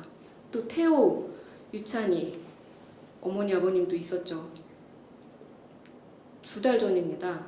아이가 그 노란색 차량 분명히 어린이 차량이라고 해서 태웠던 그 차인데 어떠한 보호법도 적용받지 않은 그냥 일반 학원 차량이었죠. 너무 어처구니 없게 아이들이 그냥 사라지는 거예요. 사회적 타살이라고 봐도 무방하리만큼 그 법이 적용되지 않고 있었던 겁니다. 어떤 법도 그 차량에는 적용되지 않고 있었죠. 근데 그분들이 생업을 접고 국민청원을 받으려고 20만 명이 모이면 청와대가 답변을 준다 그래서 전단지를 돌리고 계시는 겁니다. 본인 아이는 이제 세상에 없는데 그렇게 움직이는 걸 보고는 가만히 있을 수가 없는 거죠.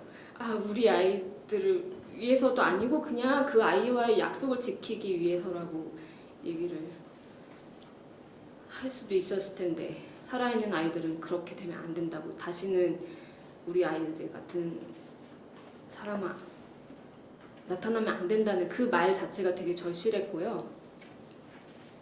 아마 그런 수많은 죽음들이 쌓이고 쌓여서 지금까지 숨쉬고 있는 거겠죠.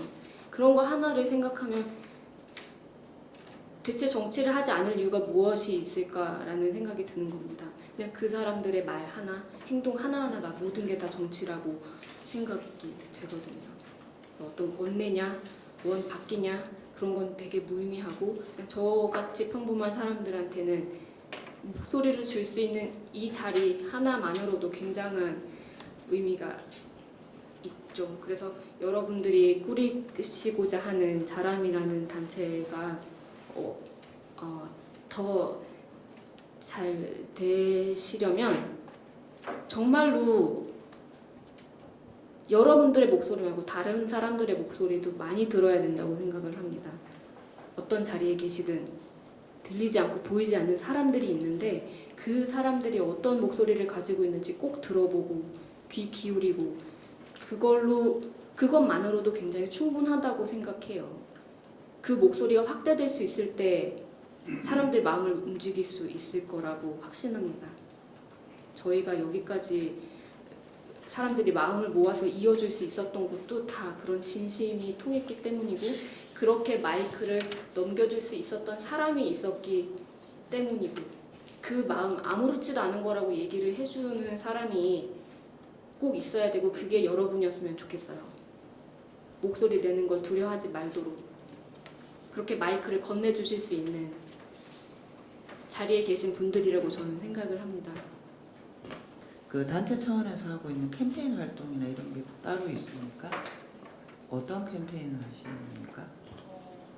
여러 가지가 있는데 지금 그 혐오 차별 미디어를 아카이빙하고 그걸 이제 캠페인 대중 캠페인 차원에서 그런 미디어에서 보여지는 뭐 성차별 요소 같은 걸 좀 환기시키고 그걸 이제 규제하는 뭐 그런 핑크노모라는 캠페인도 있고요.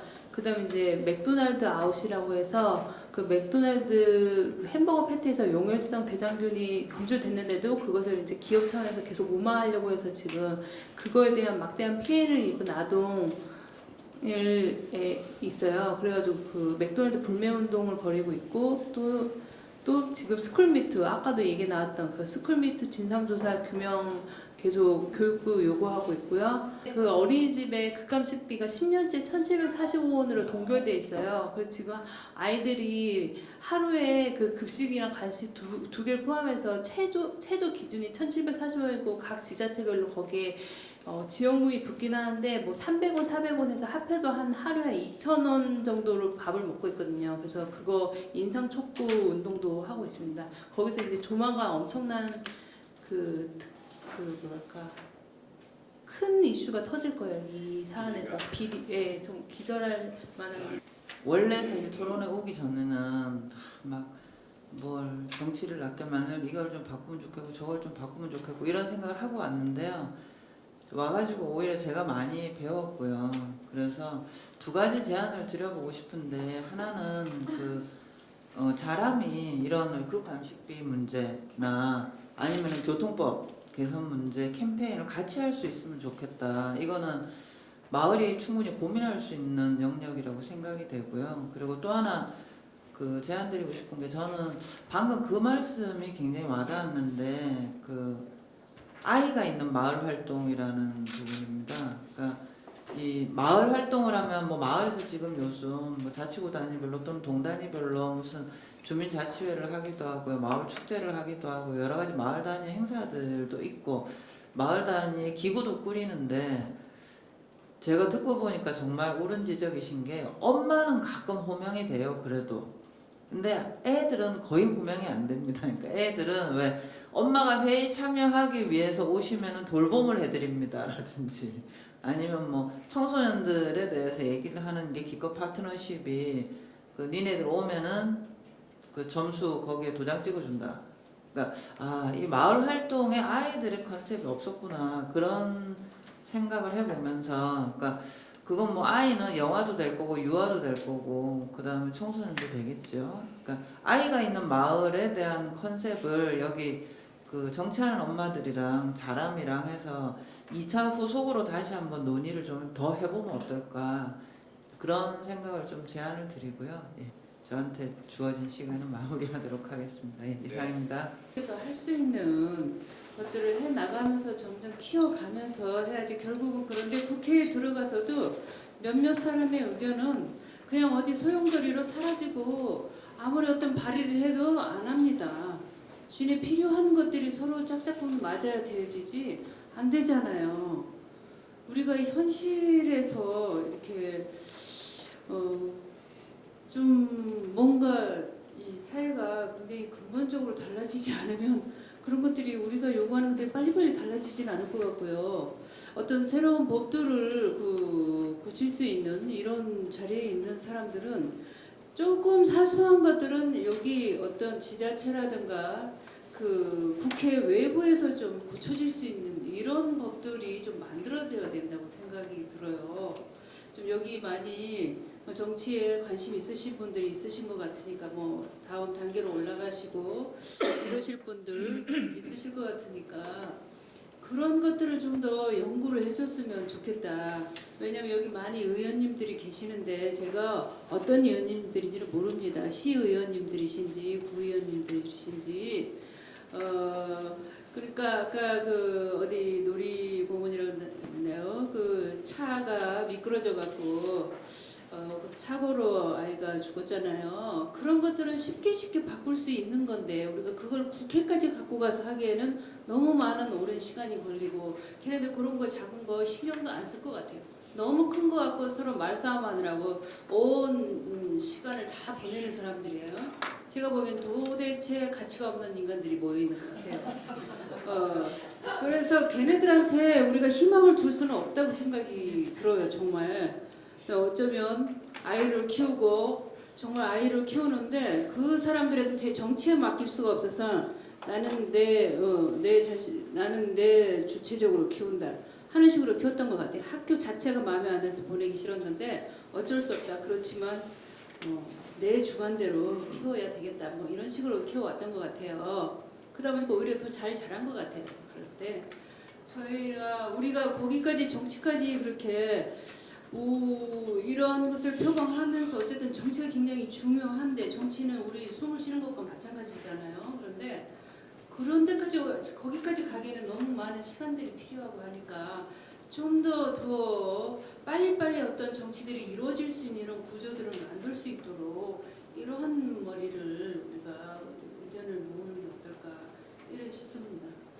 마을 공동체 우리 시민의 삶은 마을에 있는데 여기 어떻게 많은 사람을 끌어들이고 유도할 것이냐 이 두 가지 쟁점에서 첫 번째 지금 현재는 지역에서 뭐 국회의원 아까 공천권 1번 2번 불가능하죠. 거의 지금 이 구조에서는 중앙 국회의원 줄 서게 해야지 되니까 그건 불가능한 꿈에 그건 불가능한 얘기고 그래서 나는 지역 활동에 아까 중고등학생들이 어떻게 와도 20시간 봉사활동 그거밖에 없잖아요. 그런데 그건 굉장히 표피적이고 예를 들면 구글에서 한 교통약자를 하는데 이만수 대표가 중고등학생들을 거기에 해서 구글에 5억짜리 대상을 했죠.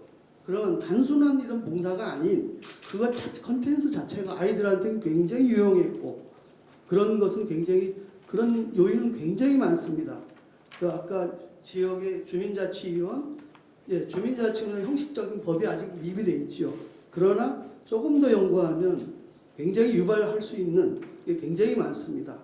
그렇게 하면 아까 정치 입문하는데 다른 패턴이 구성이 되고요.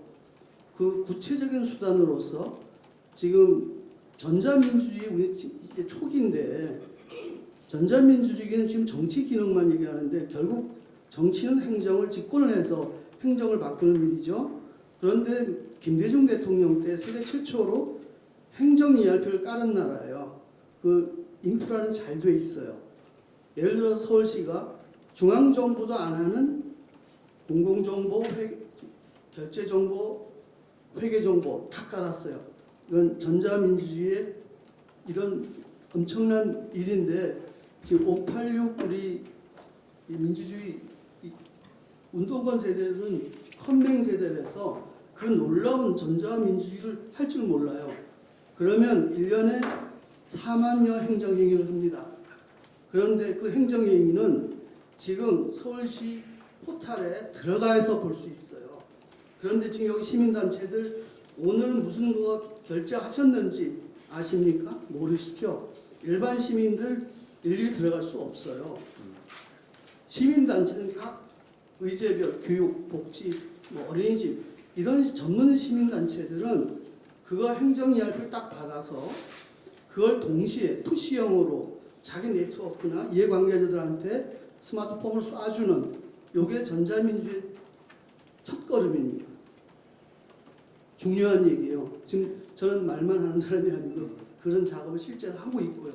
그렇게 해서 우리나라 시민 단체 활동이 디지털라이징하는 첫걸음부터 하면 지역 지금 현재 중앙정치 중심이 아닌 마을 공동체 중심으로 콘텐츠별 4만여 의제별 이해 당사자를 다 모을 수 있어요.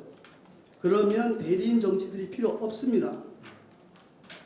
그러면 행정에 지금 행정감시센터를 하는데 감시는 뭐예요? 지금 행정이 일어난 뒤에 정보공개 청구를 하잖아요. 그럼 버스가 이미 지나간 다음에 그러면 그거 내놓으라고 하면 잘 안 내놓죠. 그건 법적인 싸움으로 갈 수밖에 없어요. 우리는 법적인 걸 싸우는 게 아니고 우리는 그 행정에 참여하길 원하는 거예요. 그래서 내 의지를 그러면 아까 박원순 시장이 오늘 복지 어린이센터에 253억을 결제했다. 포탈에 뜹니다. 그러면 그 이해 관련 시민단체는 그걸 딱 떠서 이해 관계자들한테 푸시로 보내주는 그 일부터 하세요. 그러면 이해 당사자를 건건히 다 모을 수 있어요. 네. 현실 정치인으로 변신이라고 할까요? 그런 활동에 대해서는 어떻게 생각하시냐 여쭤보셨고 아까 장하나 활동가께서도 우리 정치하는 엄마들은 그걸 지향을 한다. 자람도 그랬으면 좋겠다. 뭐 이런 자람에 대해서는 뭐 저도 사전에 현실 정치 권력의 획득을 통한 사회의 변화를 모색하는 사람들의 모임으로 알고 있는데 이제 시민사회 활동가로서 이 현실 정치 권력, 정치 운동에 뛰어드는 거는 이건 어떤 경계 지점이 있는 건가? 지금 정치하는 엄마들도 시민사회 단체를 표방하고 있고 자람도 시민사회 단체를 표방하고 있는데 이 정치 권력의 획득은 결국 정당의 영역인데 이 단체의 정체성이 어떻게 변화될 수 있을 건지 이게 이제 저로서도 정리가 좀 안 되는 부분이고 아까 1, 2번 뭐 이런 전혀 우리가 기대할 수 없는 우리 이상훈 의원님은 어떻게 1번을 받으셨는지 좀 천운이라고 생각합니다. 또 현실 정치에 입문하셨던 장하나 활동가님의 경험으로도 이상훈 의원 죄송합니다. 상당히 부패한 집단인 건 사실이고요. 그래서 아까 서복경 교수님께서는 5번 이하의 정당이나 또는 무소속이나 이런 것까지도 감수하는 거 생각을 하시는 건데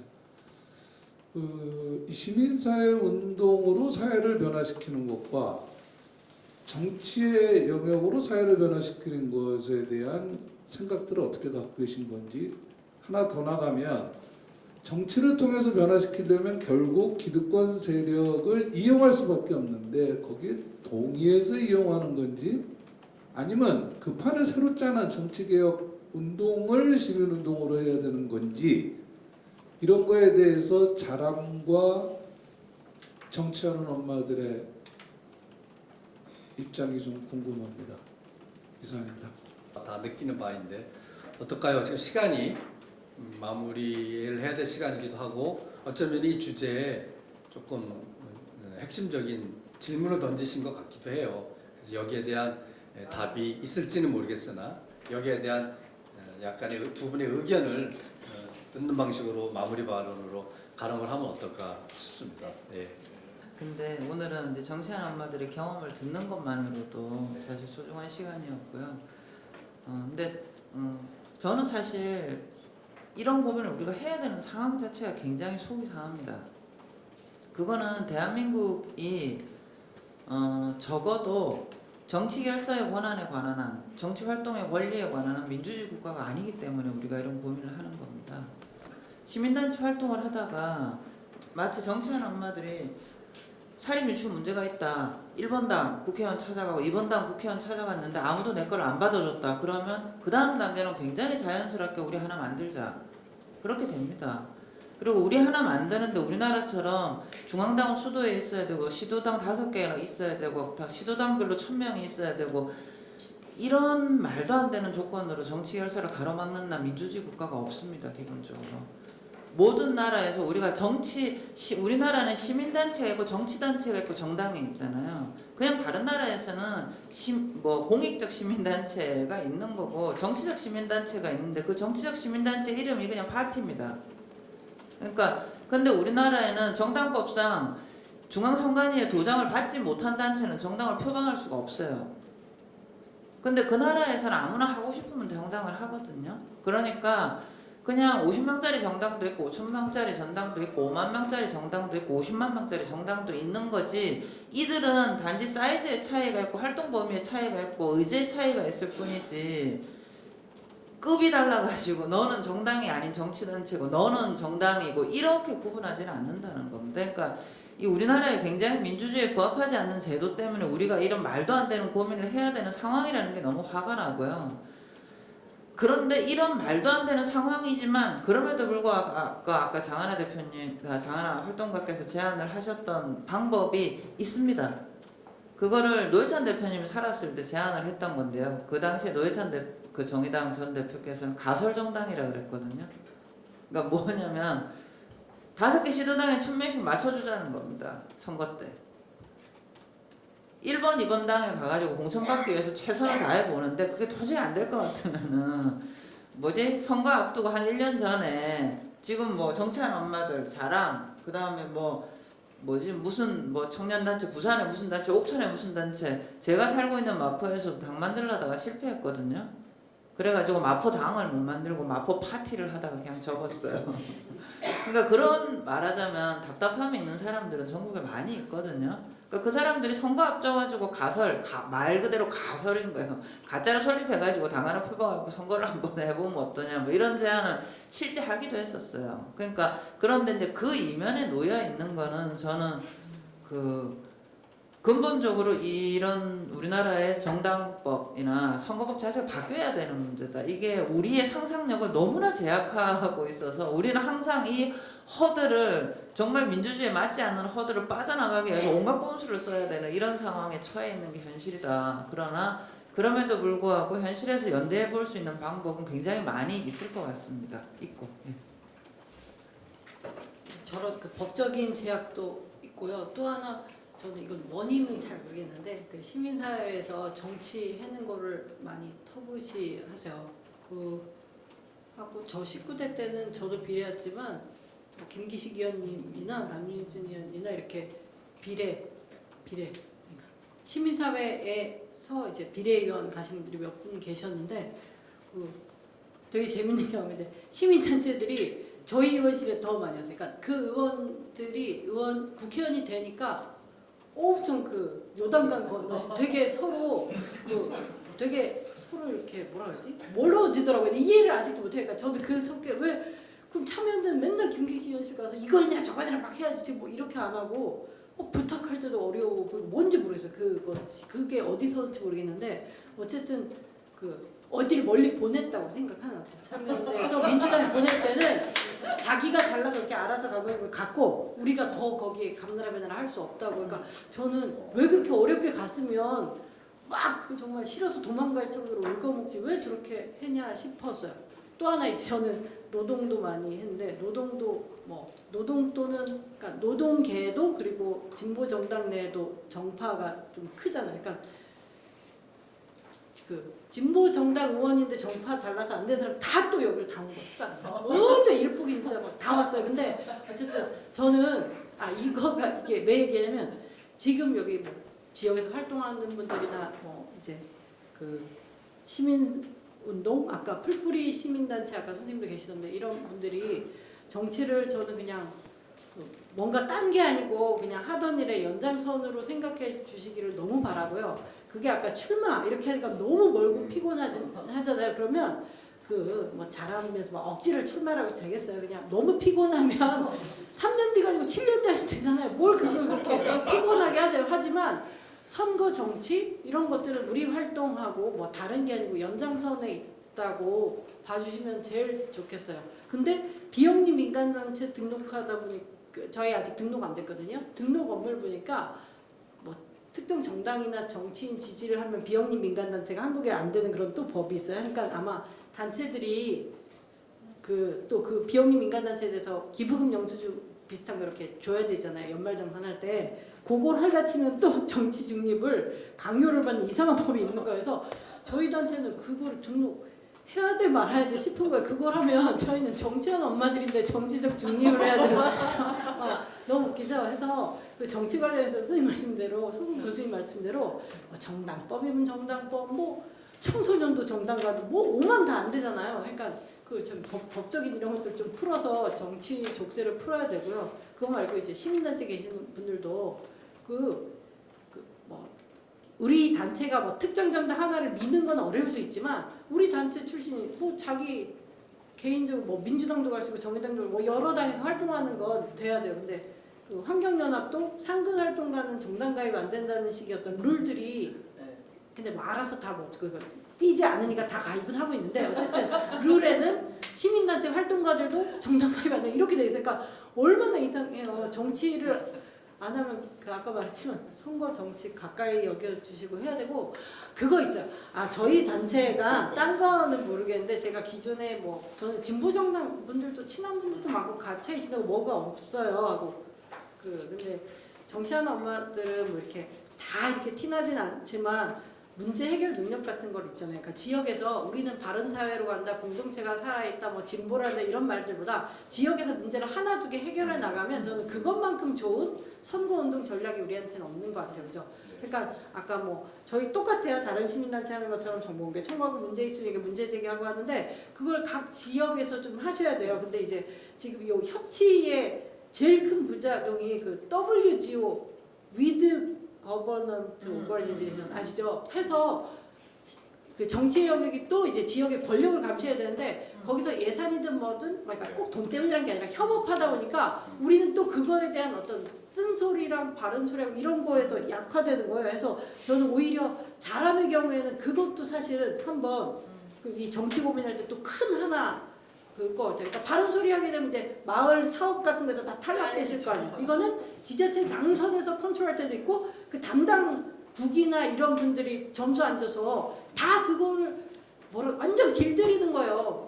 이 얘기는 나중에 따로 하시더라도 네, 그게 또 이제 정치에 근데 저는 아예 그러느니 제가 마을 운동을 안 하는 사람 입장에서는 그래서 정치를 해야 되고 평등한 관계를 만드는 데는 정치밖에 없다는 생각도 들어요. 그러니까 아시겠죠? 지역에서 마을 활동하거나 운동하는 것과 지자체의 어떤 관료들과의 평등한 관계를 하는 데는 정치를 우리가 잡을 수밖에 없는 것 같아요.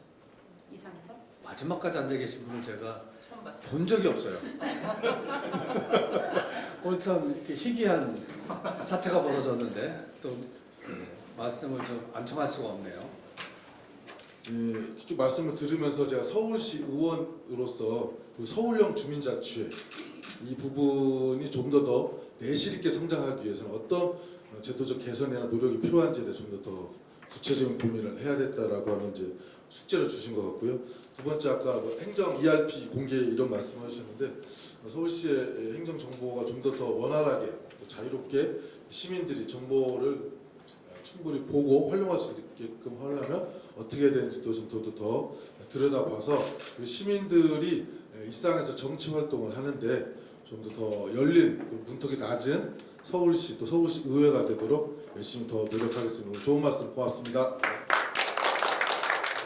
발제하시면서 어쨌든 방향이 비슷하고 시민이 당사자로서 직접 나서자고 움직이셨고 또 같이 해보자고 제안해 주셔서 너무 감사하고 그리고 구체적인 지역에서 문제를 해결하는 캠페인 또 해결의 활동을 통해서 협력하면서 지역사회의 뜻을 좀 알려나가는 것은 어떻겠느냐 이런 제안도 저희들 잘 담아서 고민해 보도록 하고 이 이후에는 뭐 정당의 영역 또 시민 정치 영역, 또 민과 간의 또 협치 영역 이런 것들이 약간 다르고 특징도 있고 또 서로 할 수 있는 일의 제한도 조금 있는 것 같습니다. 이런 것들을 좀 전체적으로 보면서 시민 정치 확대라고 하는 큰 방향에 어떤 작전들을 좀 가져야 될지 좀 더 깊이 논의하는 자리를 만들어야 되겠다 이런 생각을 했습니다. 어쨌든 2시간 넘게 참여해 주셔서 이 금쪽 같은 휴가 시간에 너무 감사하고 또 다시 뵙기를 기대하겠습니다. 감사합니다.